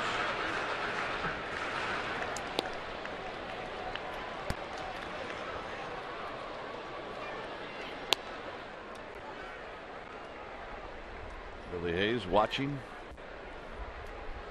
Well, he becomes the bullpen coach tonight with Dave Righetti out because of elbow surgery today. Mark Gardner goes into the dugout. He's the pitching coach.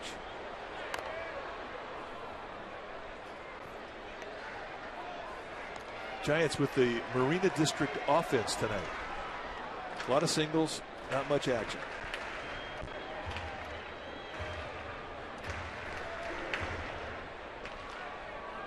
A lot of singles.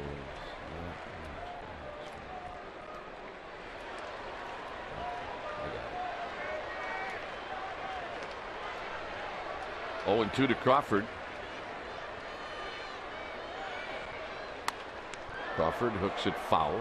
Oh, look out down there. Jim Vermes, our ball dude, the first base side tonight. Not a whole lot he can do about that one.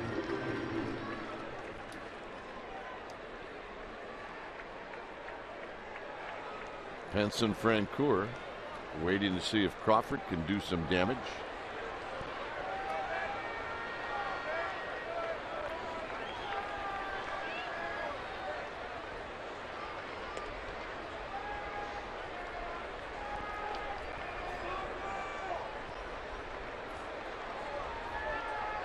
Leak finally gets the sign and he's ready. And he throws to Mesoraco. And Crawford out swinging. Second strikeout. Elevated that fastball. Mesoraco was almost standing up, but he was given that target on the 0-2 pitch. Watch the target for Mesoraco. Boy, and that is right to the glove, too. Nice pitch. He's throwing darts, that kid. He is.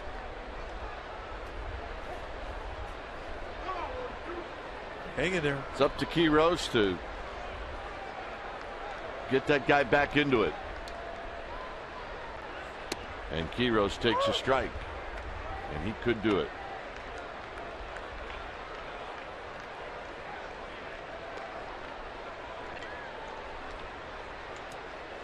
Tony Abreu is on deck.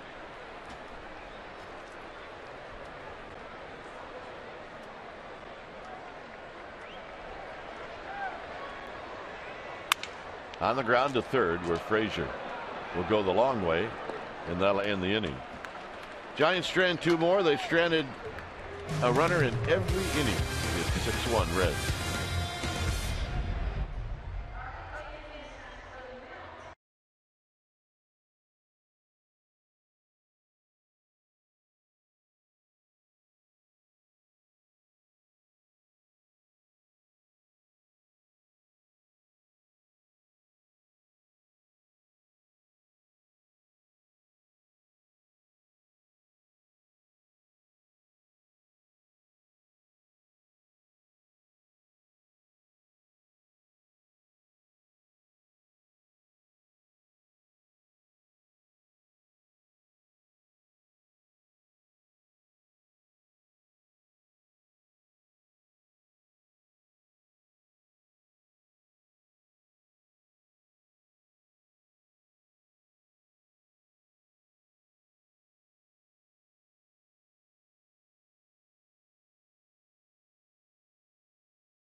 California, your special event package will include a ticket to the game versus the Orioles, access to the pregame wine fest, a complimentary tasting card, and a collector's edition wine stopper of event host Giants alum Rich Aurelia. For tickets, go to sfgiants.com/special events ticket. Get your tickets today and get in on the wine fun. Bihar is set to start things off, and that ball is rocketed way into Triple's alley, and it is off the wall. Pitch going over to it, and Votto not slowing down. It's going to be a stand-up triple on the first pitch of inning number 6 here. And that got out there in a hurry. There will be no 1, 2, 3 innings. No. Set up in the outside corner, it goes middle in just above the thigh, and he was looking middle in hard. And when he gets what he looks for, this is what happens. Right off the 421 side.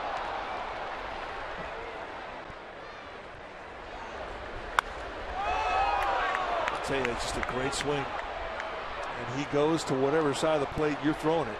You throw it in, he pulls it. You throw it away, he goes the opposite way. That's the 9th hit for the Reds. As Phillips will take high. Almost a balk. Got to make sure when you come set, you come to a complete stop. 3 of the 9 hits have been for extra bases. Remember, there's also been 6 walks in this game. Phillips is going to loop one to right, and it's going to fall. So coming in to score is Votto, and it's now 7-1. You get the combination going of hitting the ball hard and you're getting hits, and not hitting the ball hard and you're getting hits, and it's going to be a long series. And throwing a few walks.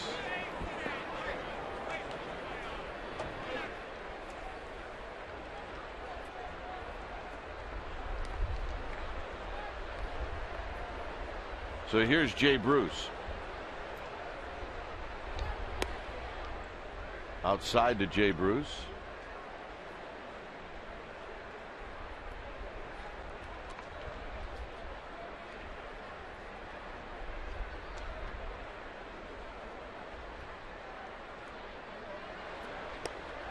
And that breaking ball misses 2-0.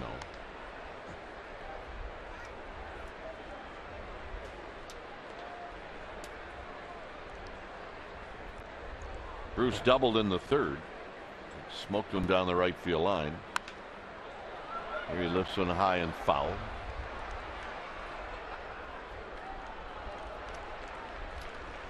Nice play, barehander.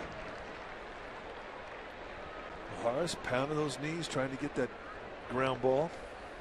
That's what you pitch for. Never changes. You're pitching for a ground ball or a strikeout. Popped out of play.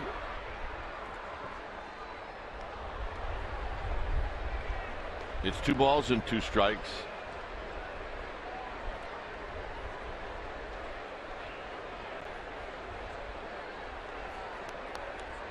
See, that's the way it should be. Get a ball. Give your girl the ball. Perfect. There's a base hit to right.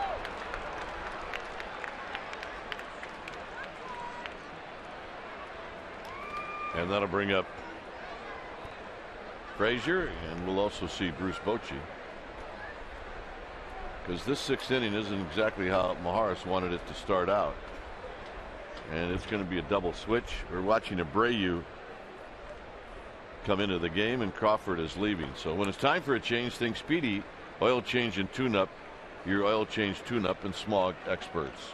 We'll be back.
The Reds' third base coach, Mark Berry. Mike Krukow, you gave a shout out to him on Monday because it was his first game back this season after being diagnosed with throat cancer. Guys, he's been with the Reds organization for 30 years. He's been their third base coach for 10. He had an aggressive treatment back starting in February, and as of right now, he has beat it. We're very, very happy that he's here with us. He said he still gets a little bit tired, but his best remedy yet has been putting on his baseball uniform. Guys? Yep, it always is. Yeah, Mark Berry, good baseball people right there. Hard worker, class act. Glad to see him feeling better and back on the field. Indeed. Thank you, Amy. New pitcher now for the Giants is John Machi. 30th time that he has come in. Done a nice job.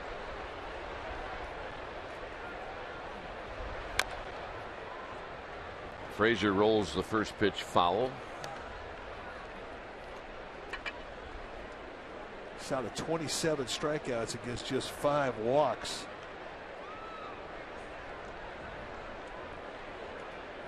Doing that, you're doing it. Tony Abreu on the double switch comes into shortstop. He'll hit the ninth spot and lead off for the Giants at the bottom of the 6th.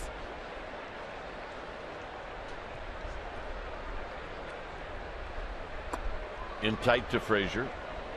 Nobody out here in the 6th. 3 hitters, 3 base hits,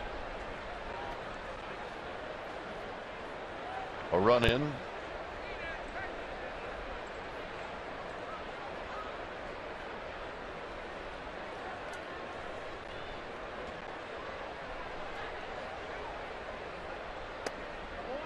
Low, 2 balls and 1 strike.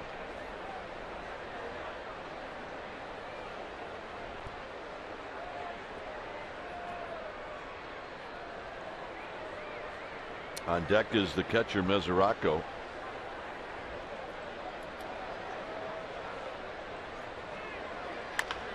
Bounce to third. Sandoval will go around the horn, and they get the double play.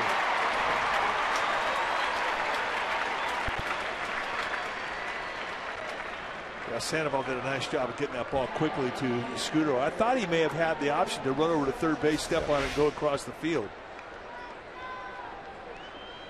But he was thinking second base the whole way, and that's a nice feed. And a good turn. Yeah, you got to get out of the way. Remember, nobody holding on that runner at first. So he is going to get on top of that second baseman. Here's Mesoraco. Mesoraco goes around, and it's no balls and 1 strike.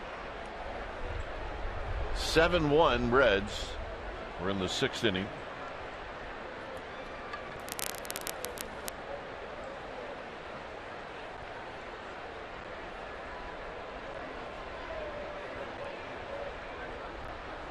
In tight to Mesoraco. Look out.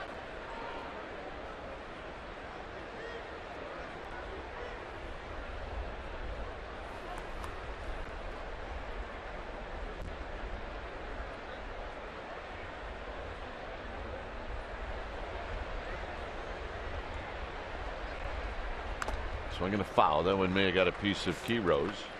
That's a good split. I mean, it's just got such nice downward bite to it. I mean, it's either a swing and miss pitch or it's a ground ball, which is what you want coming out of that pin.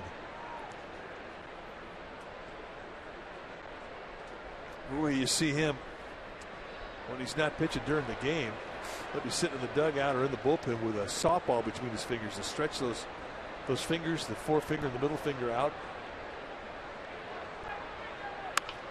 Line to left. Francoeur is going to watch this one fall.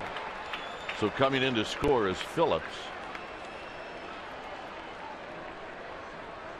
Mesoraco is going to be tearful when he gets on the plane going out of San Francisco tonight. He has had a great series. Mesoraco came into the series hitting 240. He's now hitting 263. Here's his Torres. His Torres bounces this one to Belt. And that will end the inning. So another 2-run inning for the Reds. They lead 8-1. We'll be back.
The Cubs will be in for the only time this year. It'll be Friday, Saturday, and Sunday.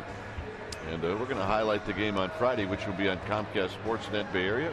Pregame live will be at 6:30, and we'll have the game for you right at the top of the hour. Giants will head out after the game on Sunday to Washington, D.C., Monday at the White House, and then Tuesday opening up in Philadelphia.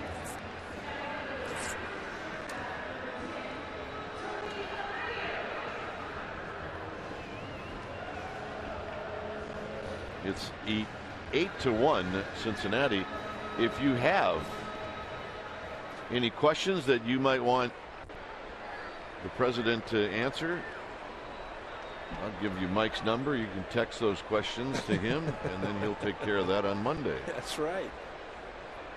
President and I are very, very close.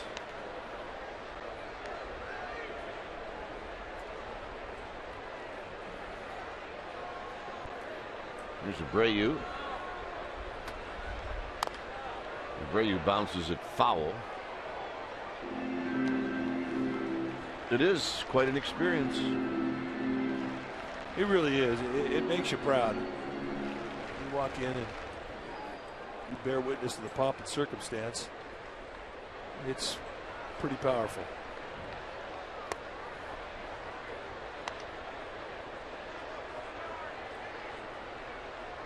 One and two. Blanco to follow. Abreu goes the other way. He chases Paul back, and Paul will put it away.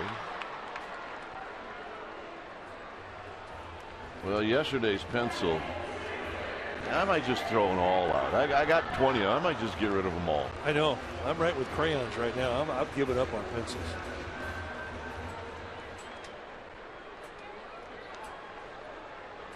I mean, I dug deep into my mojo bag from last year. Working with Hank Greenwald, Hank used a regular pencil, the old-fashioned pencil. Yeah.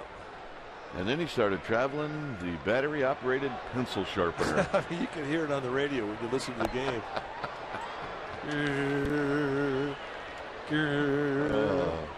And then you know what? We started to do it. Well. The 1-0 pitch to Blanco is a strike, 1 ball and 1 strike.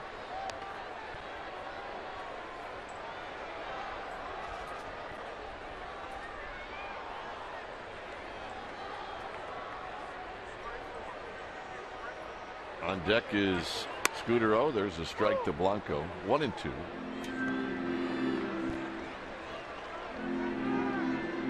He had his own pencils made up. He found out the kind he liked. I think they're from the Weston in Houston. And then we had to all steal those pencils for Hank. There's a drive into left center field. Now moving in and over is Chu. 2 outs.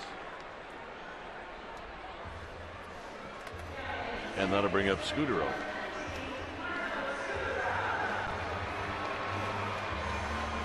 Oh my word. The captain, Hank Greenwald, he was fun to work with. And really, I mean, we were 2 young broadcasters. He spent a lot of time teaching us. We were pretty lucky. Scudero out of play on the first pitch. He's 2 for 2.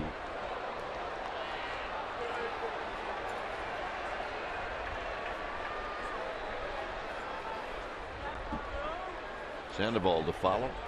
Giants have 10 hits. They've stranded 10. There's a strike. We talked about the Reds not having a 1-2-3 inning. Well, neither have the Giants.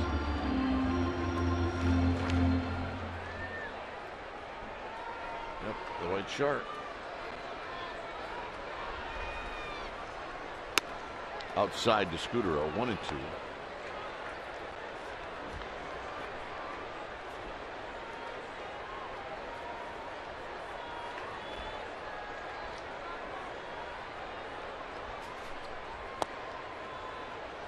Very good pitches there, but yeah, indeed, with a low ball umpire too, like Guccione. Leake is just teasing his strike zone. Scudero drives it to right, and Bruce will put it away to end the inning, and that is indeed a 1-2-3 sixth inning. Seventh inning coming up.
Your local Toyota dealer. The Reds have scored 8 runs in this game. Giants on the board in the third inning. Leake has pitched well. Godin walked 5, unlike him. And take a look what the Reds have done this season as far as scoring runs against the Giants. That is a mismatch.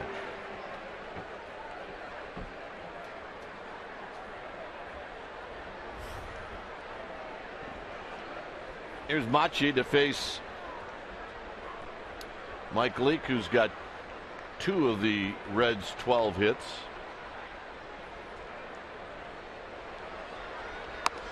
And a first pitch strike.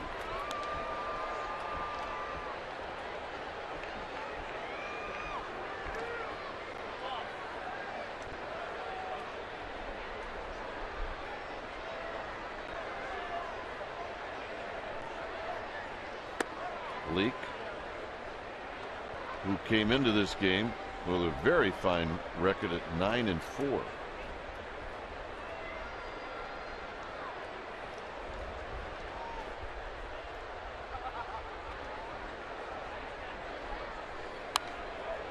Nice swing by Leake. It's now 1-2. He's got a good swing. I mean, he's been a good hitter the very first day he ever got to the big leagues. And the thing that impresses you about the way he hits is what he does against breaking balls, especially pitches. He's on him.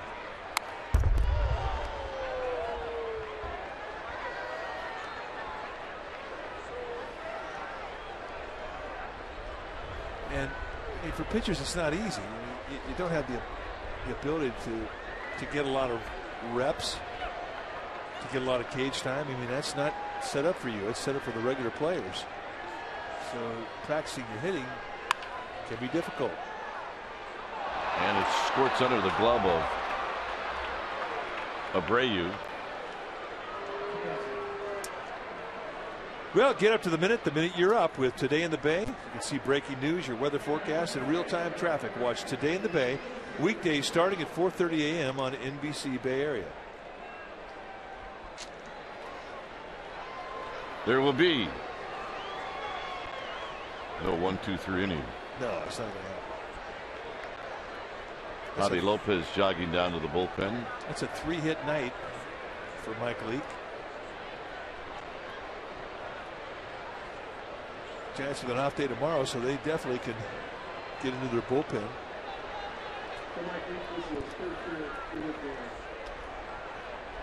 Here's Chu. Chu hooks this one foul. Jim Burmese could have been somebody on that play. He hasn't had maybe one routiner. Well, that was just a big league bailout right there. Jeez.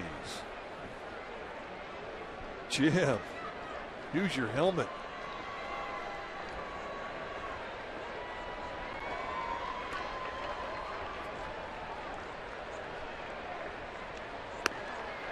Strike to Chu. It's 0-2.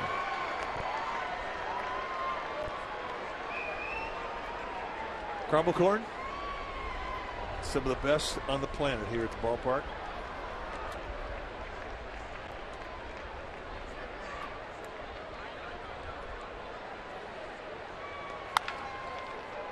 Scudero spins, goes to Abreu, and Chu beats it out.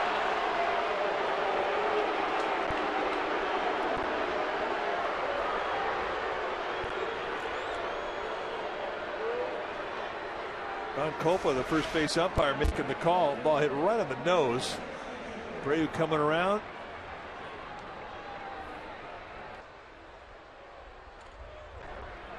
Was it a good call?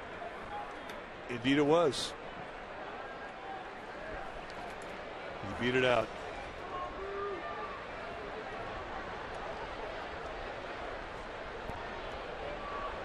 Here's Xavier Paul, who takes a strike.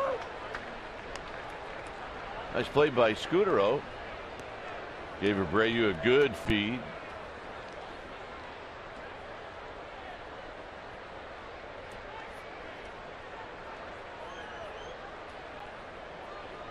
Paul is hitless in 4 at-bats. He does have a walk as he takes down low. No swing on the appeal.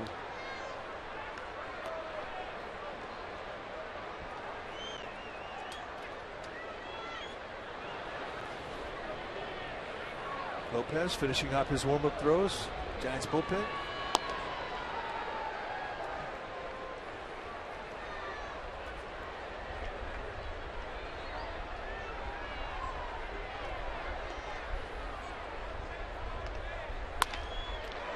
Slowed down by Bochy.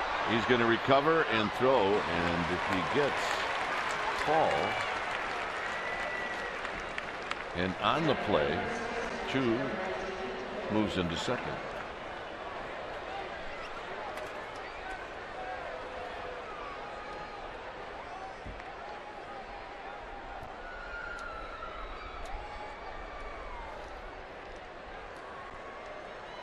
So here's Votto.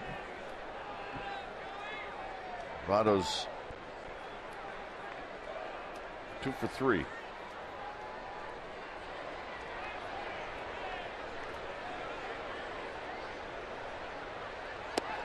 Down low, 1 ball and no strikes. You watch the way he sets his foundation up. And all great hitters have good balance and a very quiet lower body. He's got a little bit of a leg lift with his front side, but he doesn't take much stride. He basically lifts it up and puts it down pretty close to the spot that he starts. He starts out wide, but the head stays very still. High back shoulder, very flat swing, stays in the strike zone a long time. We watched him backspin a home run out the opposite way the other day. Really surprised all of us as to what type of carry he got over the 382 sign out in left center. Just inside, 2 balls and 1 strike.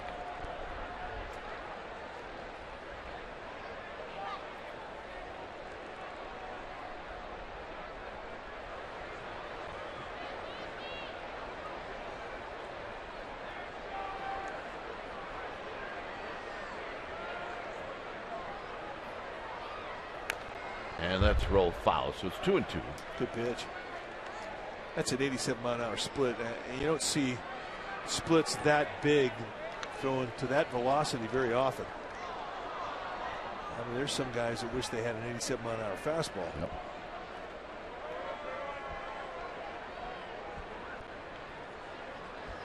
Still hanging in there. Oh, yeah. The Panda people, they are always happy.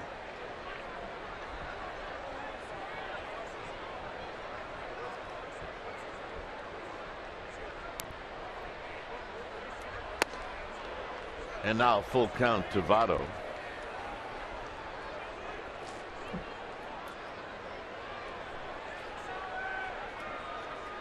Chu at second base, 2 outs.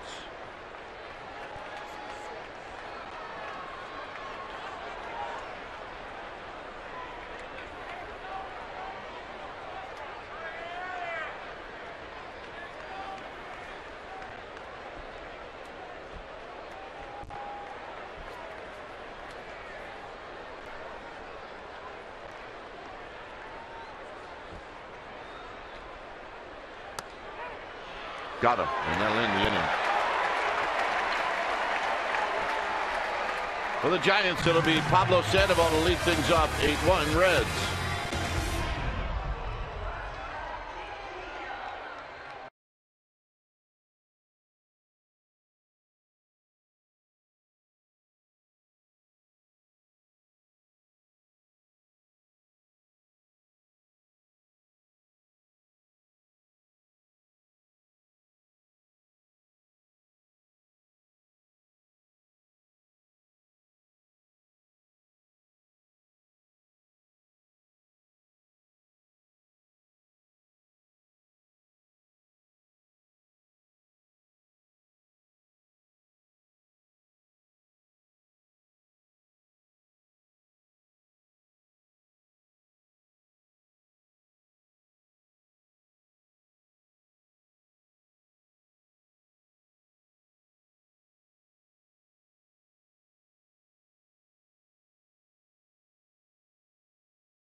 All right, thanks, Ahmed.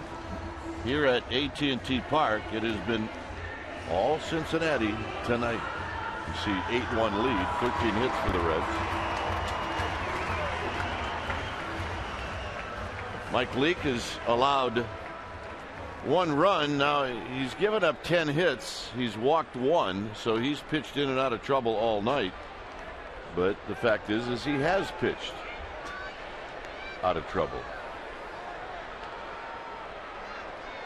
He got Sandoval, maybe the biggest out of the game for him. Bases loaded in the 4th inning with 2 outs, and Sandoval popped up. Sandoval consistent off the top of Phillips's glove.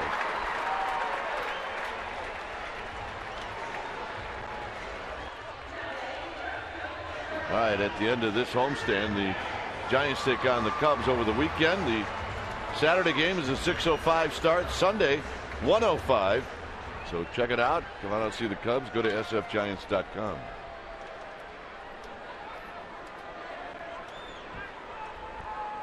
Pence is 3 for 3. Does have an RBI in this game.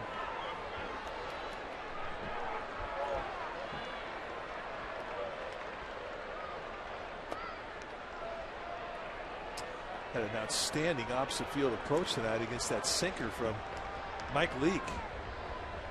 And the movement on his fastball will come back into a right-handed hitter. Try and pull it, you roll over it, you hit a ground ball to shortstop, you stay inside it, you hit a bullet to right, and that's what Pence has done 3 times. Little bloop to right, and he's got a hit. So Pence is 4 for 4.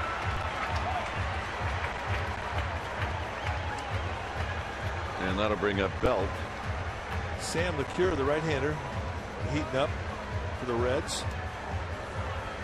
Next pitch for Mike Leake is going to be 100 on the night. And then Sandy Rosario in the Giants bullpen.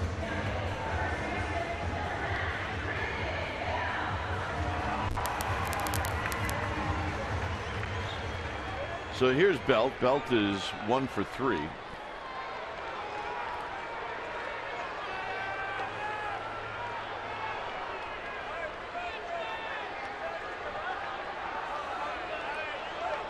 The Giants just keep adding base runners, and you start to think that maybe you can get back into this game. Well, sooner or later, they're going to have an extra base hit to kind of score some of these singles. You're down by 7 runs. You need some bang. Got a place to put that ball. Keep it nice and warm.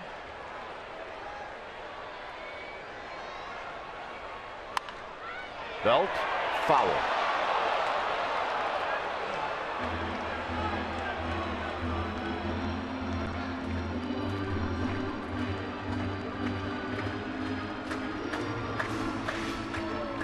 How foul was it? Foul. 2 feet.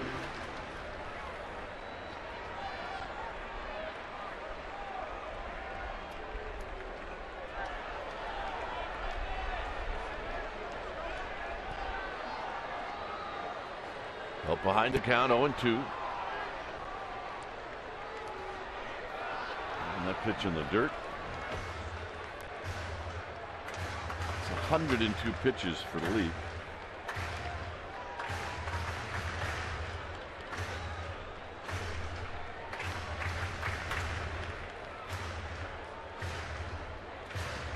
Yep, still hanging in there. Oh, yeah. Smiles around. Very optimistic.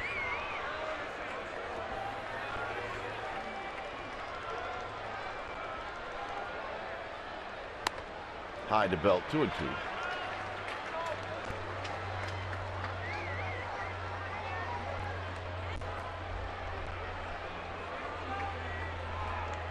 Francoeur to follow.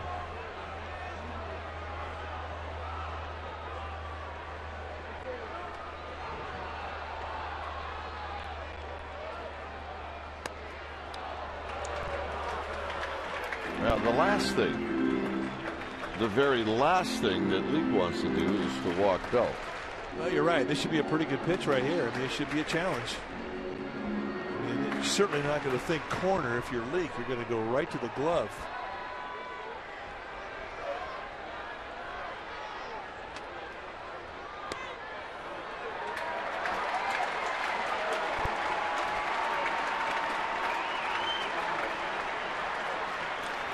And here comes Dusty Baker. That's going to do it for Leake. I don't know, maybe Leake trying to throw that ball right down the middle. Who knows? But it did miss. The problem is now you leave it up to the other guy, right? With your runs out there. When it's time for a change, think Speedy. Oil change and tune-up. Your oil change tune-up and smog experts. We'll be back.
It's an 8-1 lead for the Reds.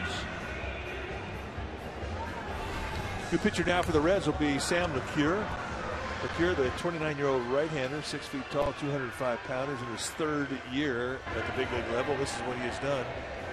39th time he's come into a ball game, all in relief. 1-1 with a 2.13 ERA. And when you take your at-bats off LeCure, you're going to see a pretty good sinker, right around 90. He's got a real high 3/4 release, big 12-6 break on a curveball. He's got a slider and a changeup. The 4 pitches you would see as a starter. And that's basically what he was. Had 122 starts in his minor league career, but to the big leagues, he's found a home in that bullpen.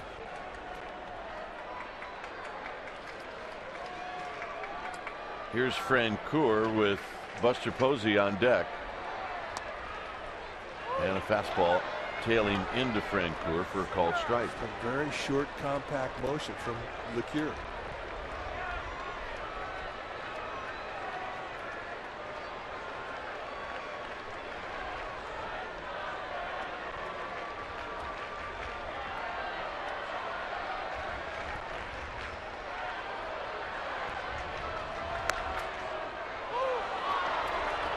Two pitches, 2 fastballs, and a quick 0-2.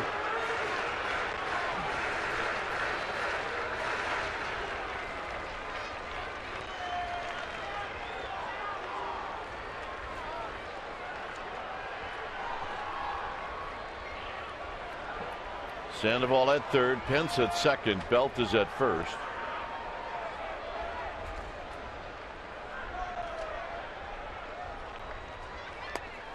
Off the plate, 1-2. Tight little slider right there. It's the first time that Francoeur has ever faced LeCure.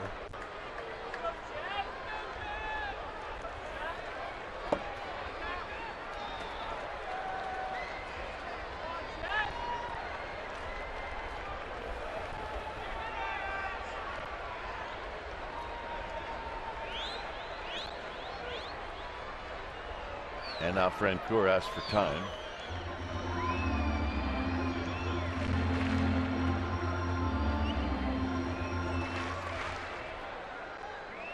Little haunting moon.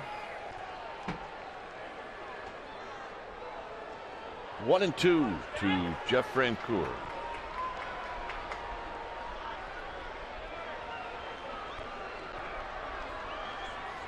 Got him. Got him to chase out of the strike zone with a curveball. So a 4-pitch strikeout. And LeCure doing what you have to do when you come out of the bullpen. You got to challenge, you got to get ahead, and he throws him a knuckle curveball, and he gets him to chase. Just the way you do it at every level you ever played at. Get ahead with a fastball, finish him off with a breaking ball.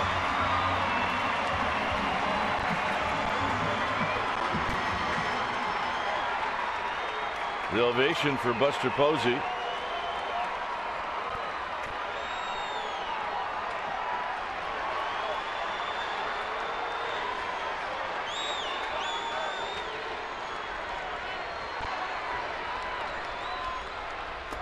And it's low, 1 ball and no strikes.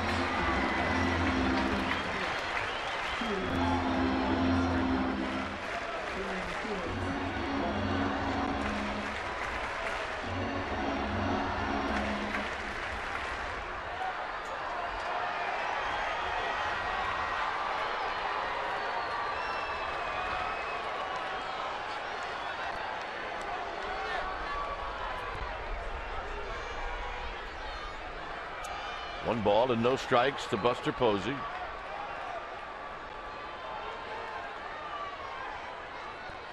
Swing and a miss to even the count.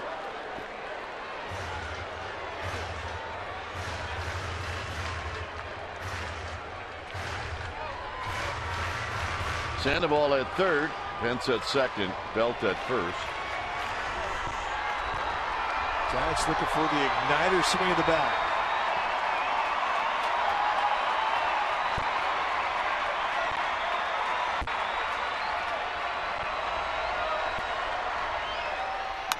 Out of play, 1-2. All right, we have a winner.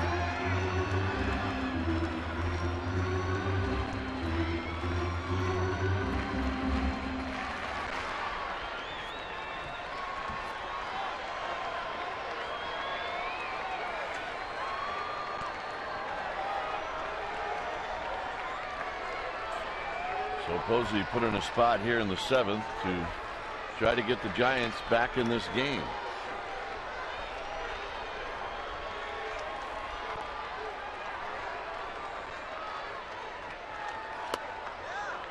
Ooh. Tried to backdoor him with a little two-seam fastball at 91. Did not miss by much. LeCure reaching back. That's been his best velocity pitch. You see a movement trying to come back in the strike zone. Outside perhaps by about a ball and a half.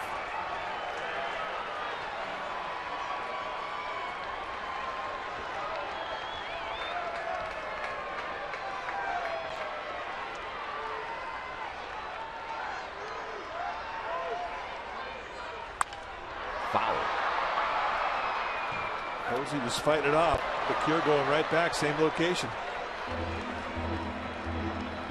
All right. Nice going, Pops.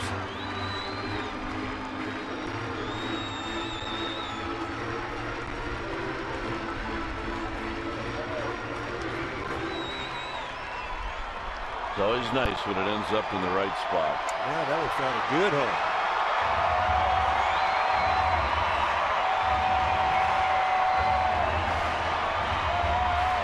They're on their feet.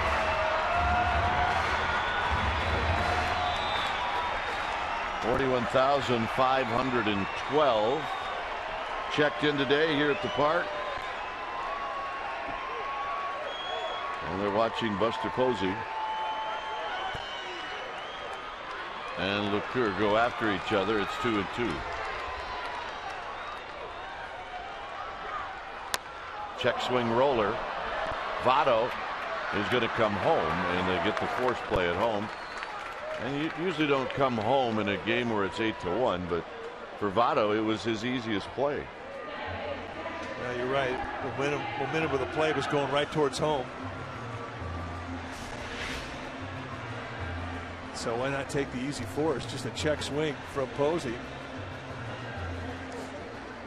And just a strike, and they get the force at home, so winds up being a pretty nice play.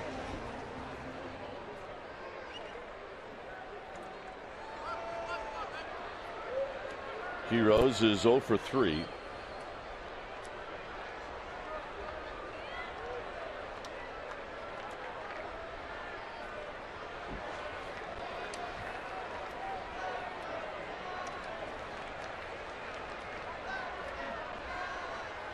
Swing and a miss. Coming right out of bed with a big curveball. So Quiros not waiting around. Doubtful he went up there looking for it. Just fooled by the pitch.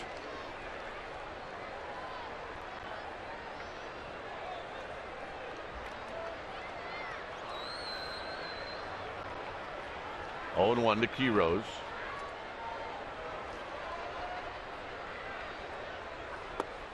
One ball and one strike. Can't blame LeCure for going back at him with another curveball.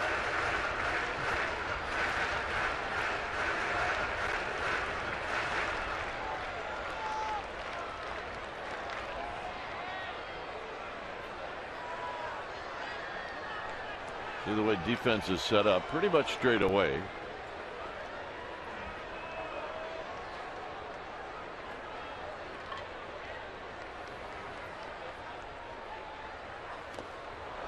One and two on a breaking ball in the dirt. 3 pitches, 3 breaking balls, and he ain't throwing it for a strike yet. And he's on top of him, 1-2.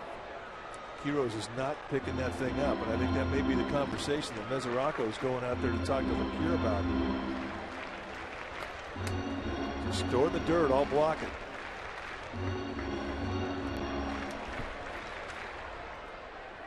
Your only defense on that pitch is taking it. That's a fact.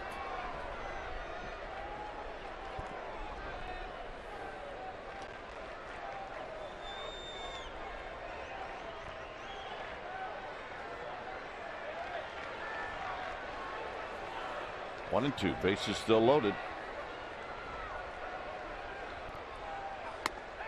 And he got him to end the inning. Frustrating night for the Giants. Bases loaded, nobody out. Nothing. 8-1 Cincinnati.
episode for Giants fans. An Amy G's Giants exclusive with the one and only Kirk Reeder. Woody was here. Dwayne and Mike mentioned it earlier, and you guys were right. He was in the clubhouse taking stuff. Find out exactly what he came here to get. And guys, we also got a little bit serious and talked about what Woody went through when he was on teams that were going through some tough skids. He's got some good advice. CSNBayArea.com. Amy G's Giants exclusive with the one and only Woody. Dwayne? All right. When it's time for a change, think Speedy Oil Change and Tune-Up. Your oil change tune-up and smog experts. Take a look at the numbers for Sandy Rosario, the right-hander, coming in for the 23rd time. 2-0 with a 2.74 ERA. 3 speeds, a fastball, slider, and a changeup.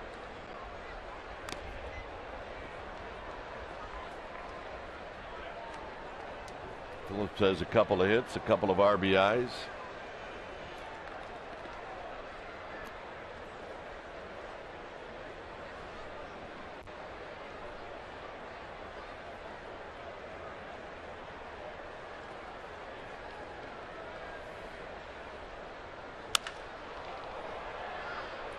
Francoeur coming in, and he will put it away. And that'll bring up Jay Bruce.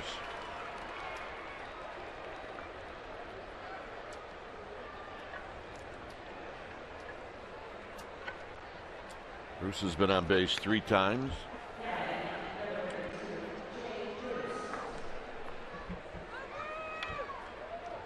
So Rosario becomes Bruce Bochy's 5th pitcher tonight.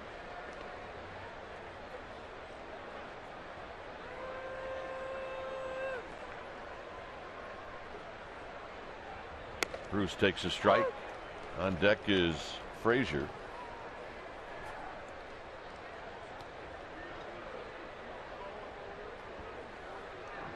There's been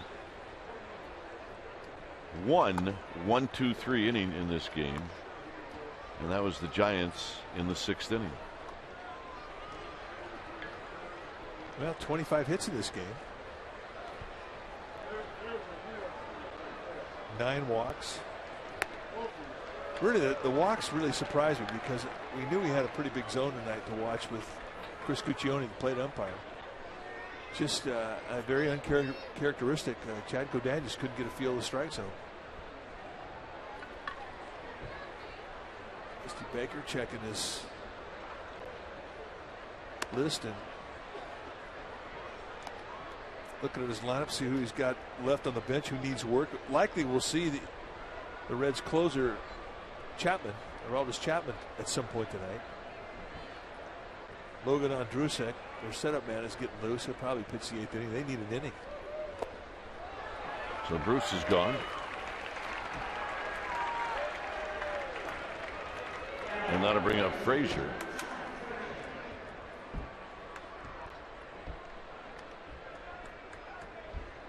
Frazier hit into a double play in the 6th. Other than that, he doubled and walked twice.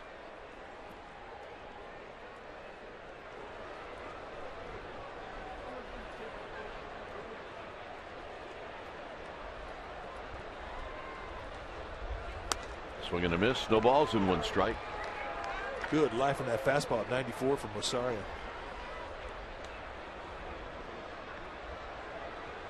He's got 3 swing and miss pitches.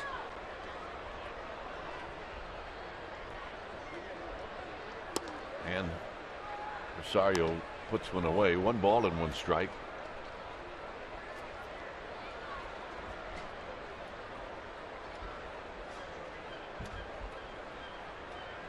"23 stranded runners tonight."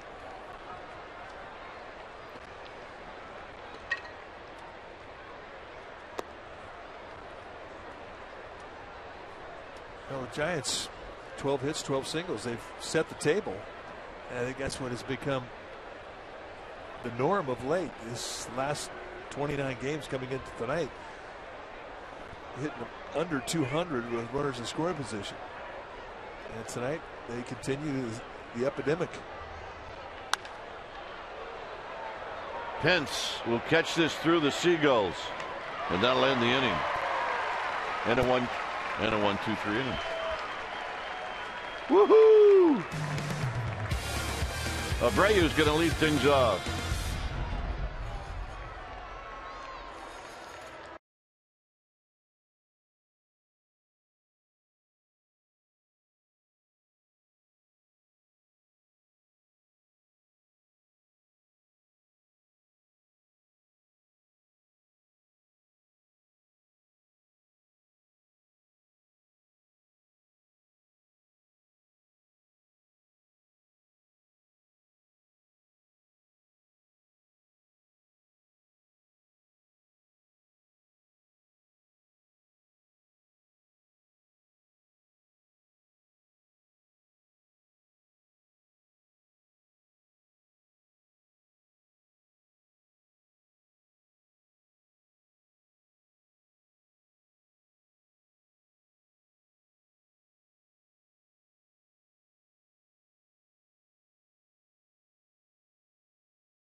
post-game live.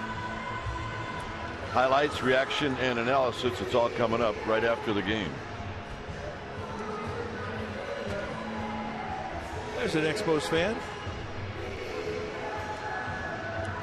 8-1 Cincinnati. We're in the bottom of the 8th inning. New pitcher now for Dusty Baker's Reds, and it's going to be Logan Ondrusek, 28-year-old right-hander, big fella, 6'8", 230. 3-year veteran. So far this year, 3-0 with a 4.40 ERA. And when you take your at-bats against Ondrusek, you better gear up because he comes at you like a guy who's 6'8", 230. He'll throw mid to high 90s. Big curveball, hard slider, and a split. Hey, the horse is here. So here's Abreu to bat first. Taps the first one to Phillips, and Phillips cannot come up with it.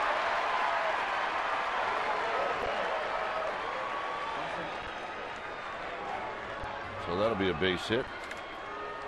Robinson now in center field.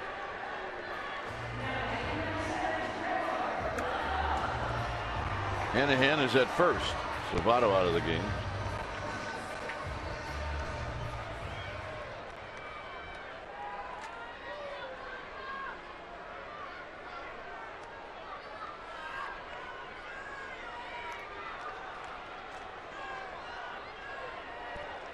Blanco had an infield hit in the 4th. He's 1 for 4.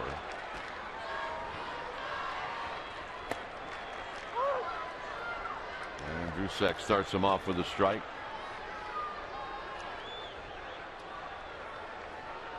Remember, Cubs will be in town on Friday night. Cubs and Diamondbacks are playing right now. They're in extra innings. It's 6-6. They'll play again tomorrow night.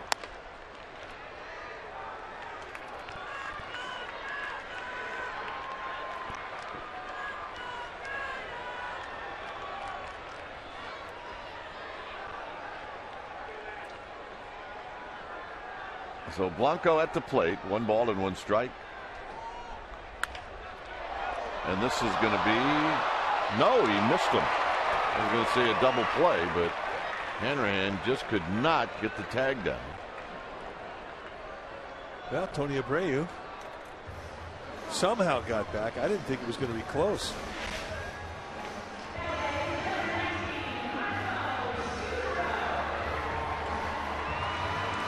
Really not sure from that angle. This may be a bit more revealing. He might have whiffed on him.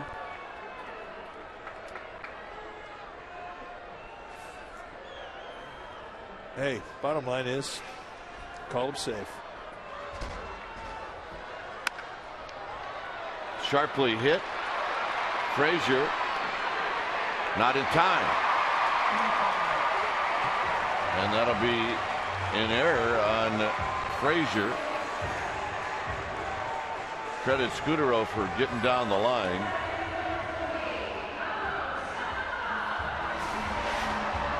Out the crack of the bat, I'm thinking this is an automatic 2. Smash down to Frazier, who's just been flawless throughout this series. And when he couldn't come up with this cleanly, opted for first base's only play, but Scudero hustling on the play, beats it out. So Giants once again have set the table. I think this is just a reminder for the runner at second base what the signs are. Second sign. First sign after 2. Last sign. A lot of different ways to give signs.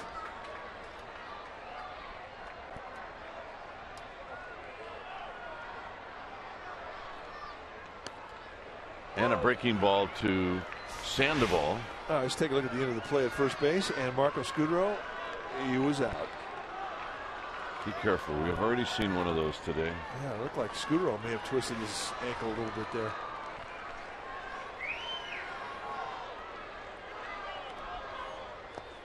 Sandoval holds up. It's 1 ball and 1 strike.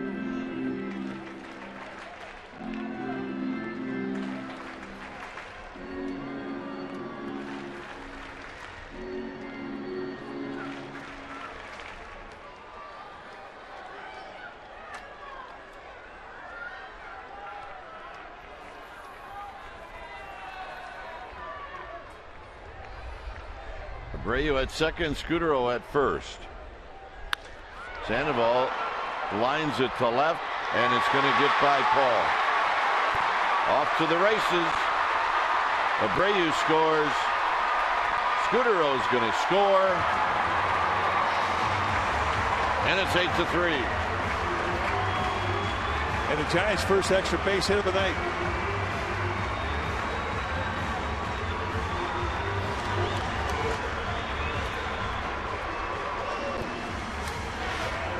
Slicing line drive. And Xavier Paul tried to slide into it, and once it got by him, an easy score for Scudero and Abreu. And here's Hunter Pence. Hunter Pence 4 for 4. Hunter Pence. A big swing and a miss. No balls and 1 strike. Have a night. Have a 5-hit night. Yeah. He's had the 4-hit game 11 times in his career.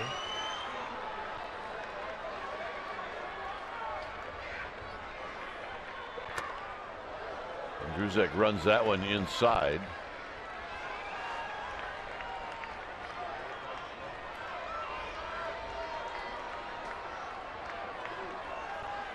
Pence has had 1 5-hit game. That was in 2008 with the Astros.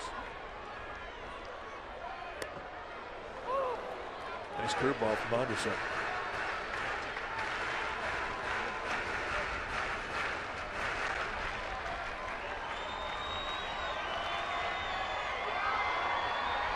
Pence has always hit Anderson pretty hard. 3 for 5 with a double and a homer, so they really know each other. And a base hit. And he has his 5 for 5 night. That's 15 hits now for San Francisco. Got a 2-strike hanging curveball and did what you're supposed to do with hanging curveballs.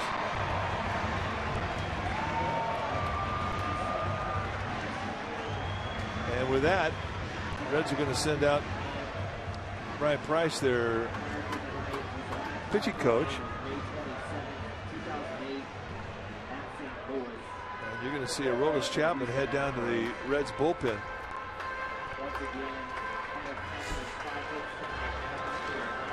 Here's the all-star closer. And the Giants are going to counter. And Santiago Casillas is going to head down to the Giants bullpen.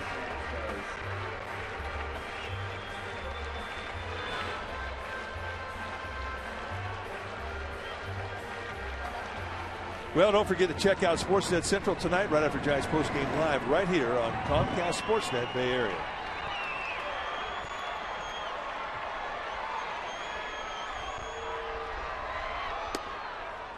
And a breaking ball to Belt.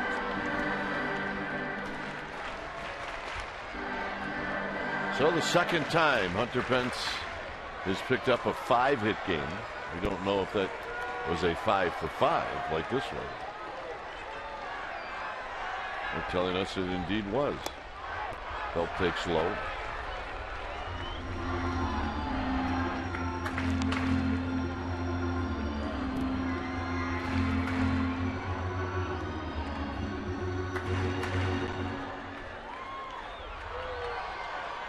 One out, Sandoval at third.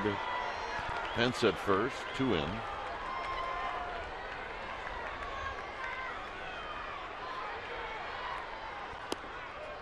Two balls and a strike. Good pitch, good take.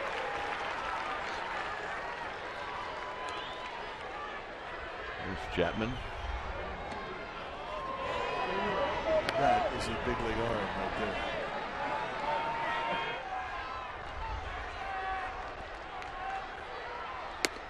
Two and two. And the curveball staying with the number 2.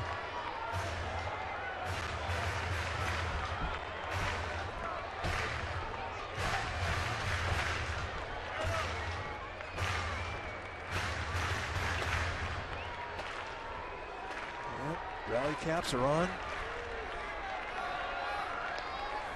Ducks are on the pond. Is the right attitude. 2-2 pitch. Here it is to Belt. And Belt just, and I mean just, got a piece.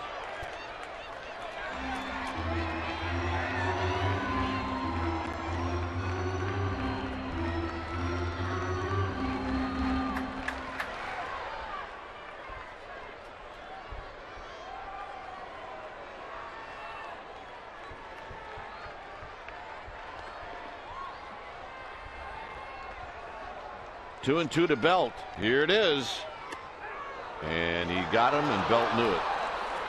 Stayed with the curveball. Let's watch the payoff pitch that sends Belt back to the dugout. Drops it right in the kangaroo pouch. Here's Francoeur.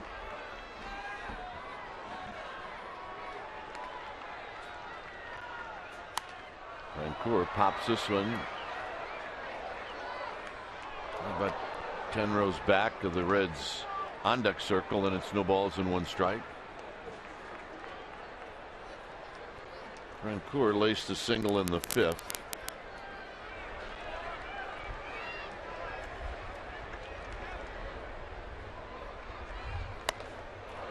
Oh, and 2. A little cut fastball up there at the Belt.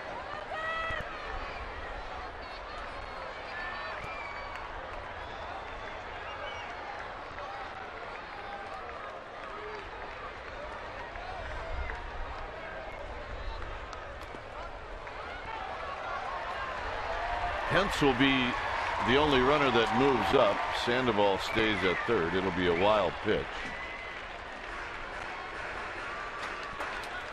You know something's not right when you go 5 for 5 and you haven't scored.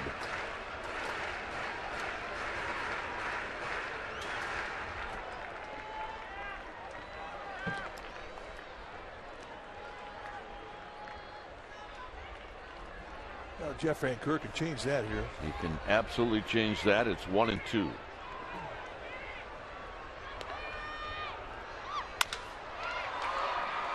Frazier at third has it, and that'll end the inning.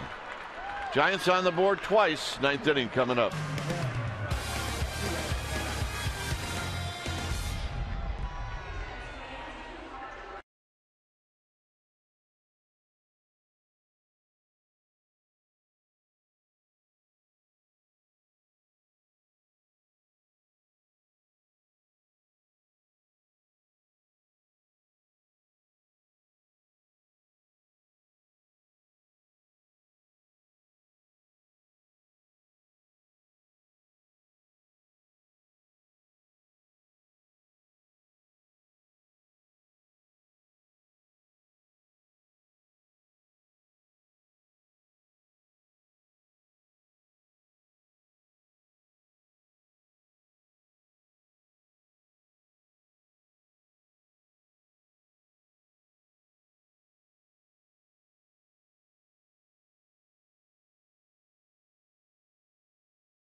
Talk about the game with Murph and Mac tomorrow morning on KMBR 680.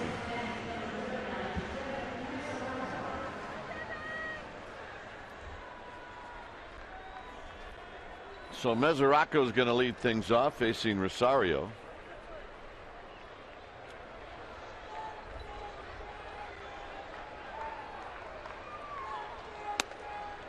And Mesoraco looks at a strike.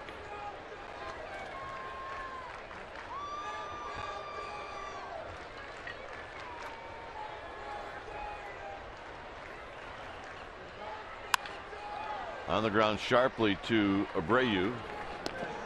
1 out.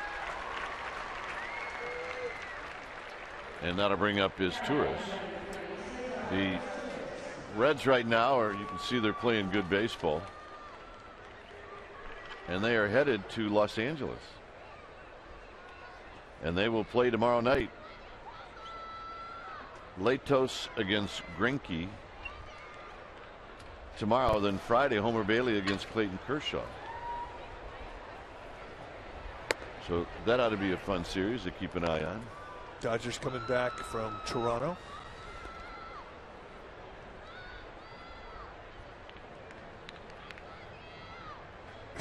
Well, Brandon Phillips does not look too enthusiastic. Rosario gloves it. He better hurry. And he gets it. 2 outs. And that'll bring up Hanahan. Well, Rosario's been fantastic. He's faced 5 Reds, 5 up, 5 down. Got the first 1, 2, 3 inning of the night. Of the last. Yep, just 1 tonight. Think about that on the wrap. It's true.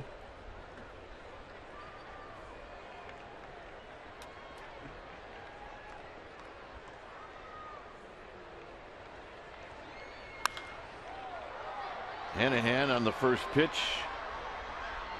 And Sandoval's going to run out of room. This guy made a nice play. Yeah. I wish he'd have ended up with the ball. Yeah, me too. That's a guy that needs one right there. Got the right smile.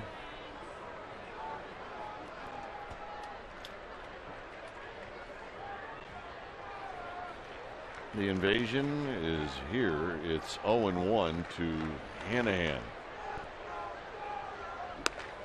0-2 to Hanahan. And the Seagulls, they're hungry.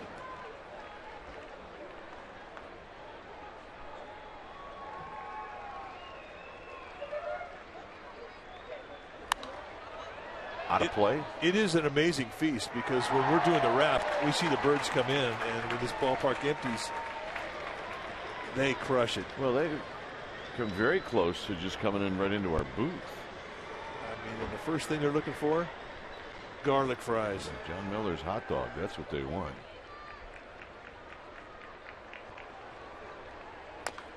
Foul at the plate.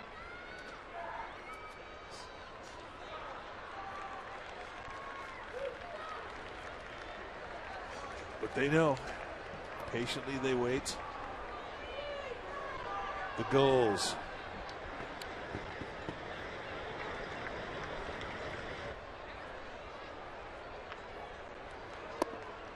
The type of game usually determines whether I have to go get my car washed the next day. Yeah, absolutely. You park in that parking lot, the players' lot, which is right behind the bleachers in left field. You go out there on certain nights and you swear it was snowing.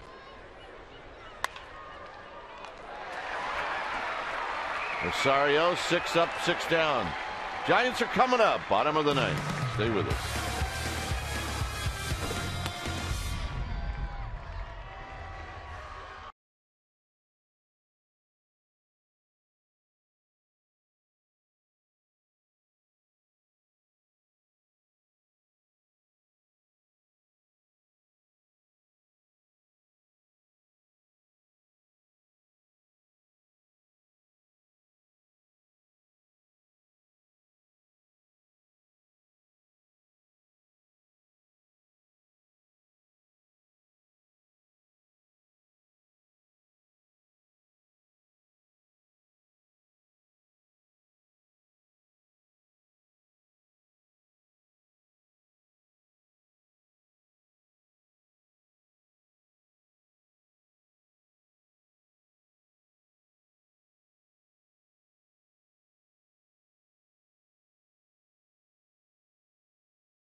Home half of the ninth inning.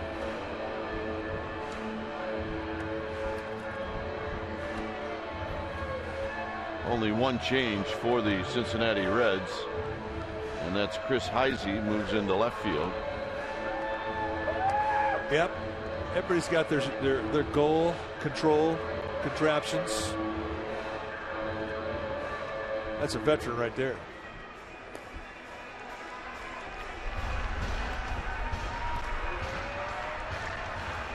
Andres Torres is going to pinch hit.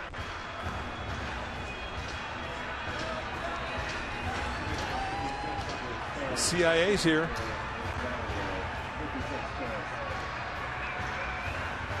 They're everywhere.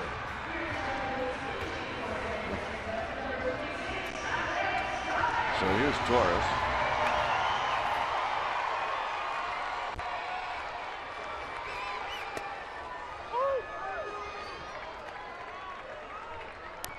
Torres hitting .263, a couple of home runs, 20 driven in. He takes a ball, 1 ball and 1 strike.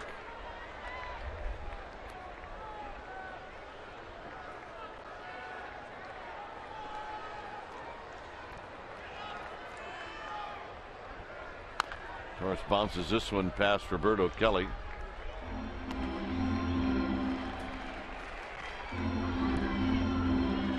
Well, it's been all Jim Vermees tonight, our first baseball dude. Joe Vertucci, our third baseball dude tonight. It's got nothing. Sometimes wonder if they're happy with that. Yep, there's Joe. Now he wants one play. Just one.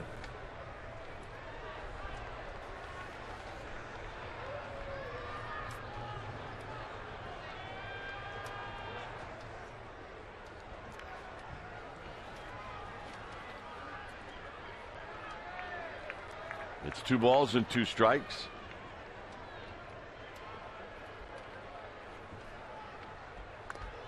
And Torres, he's going to see another pitch.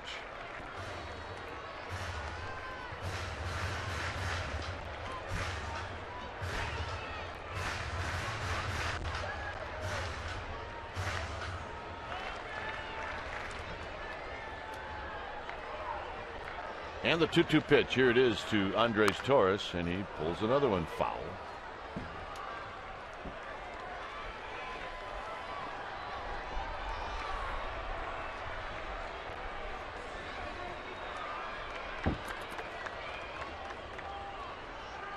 Dodan started this one. Leak started for the Reds.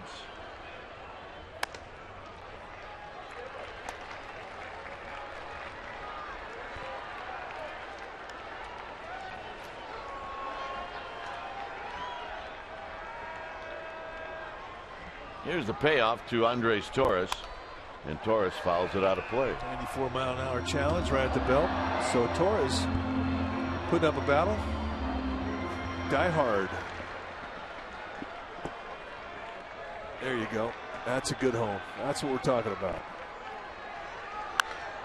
Torres squares one up to left, but it's going to be Heisey who will track it down.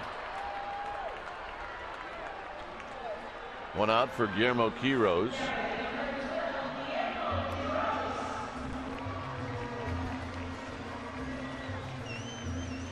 The lady in the gray sweatshirt is the one who caught it was a ball that came out of the club level down below, and she caught it.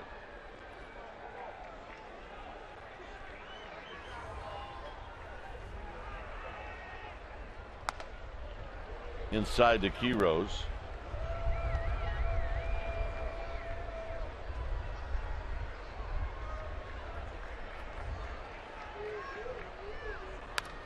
Foul back. It's now 1 ball and 1 strike with Tony Abreu in the on deck circle.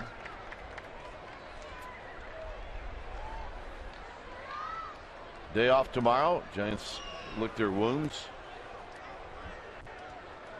Get back at it on Friday night against the Chicago Cubs.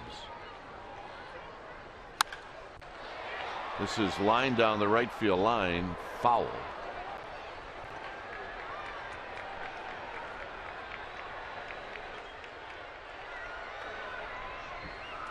Cubs are going to be down in Arizona one more game. They have a 4-game series with the Diamondbacks, and they're still playing in extra innings in Arizona tonight. So they should have one more game before they head to San Francisco. Off the end of the bat to Hanahan. 2 outs. It'll be a homecoming this weekend for Nate Sherholtz coming back to San Francisco in a Cubs uniform. Yes, indeed. Nate Sherholtz just doubled in the lead run in that game.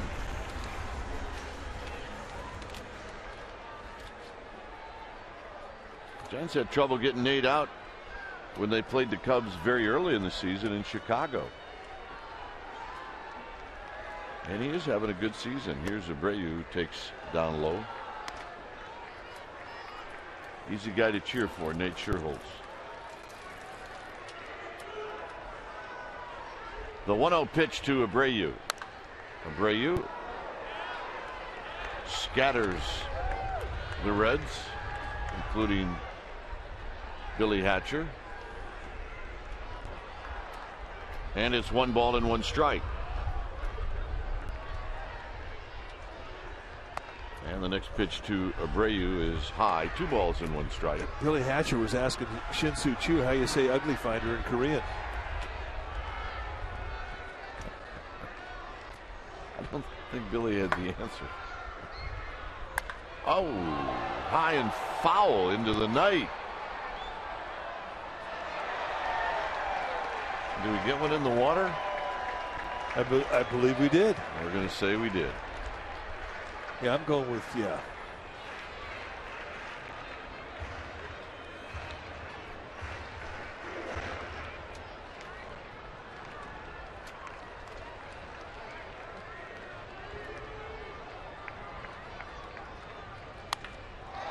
This is hooked down the line again off the bricks. Now getting a little closer to that foul pole.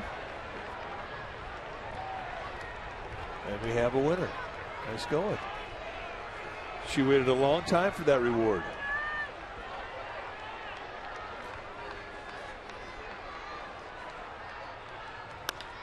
Hit out to left field. It's Heisey, and Heisey puts it away, and that's the ball game. So the Reds end up winning tonight, and they take 3 out of 4 from the Giants. And Mike, the Giants will be very happy to see the Reds leave. Yeah, the Reds are hard on them this year. And, you know, like you said, one day to lick your wounds and get ready for the Cubs. That's about all you can do. Forget about this one. The Giants are now 3-4 on this homestand, and the Cubs will be in Friday night. Final score, Reds 8, Giants 3. Esurance Giants postgame live with interviews, and the wrap is coming up. But first, let's go to the Sportsnet Central studio for an update.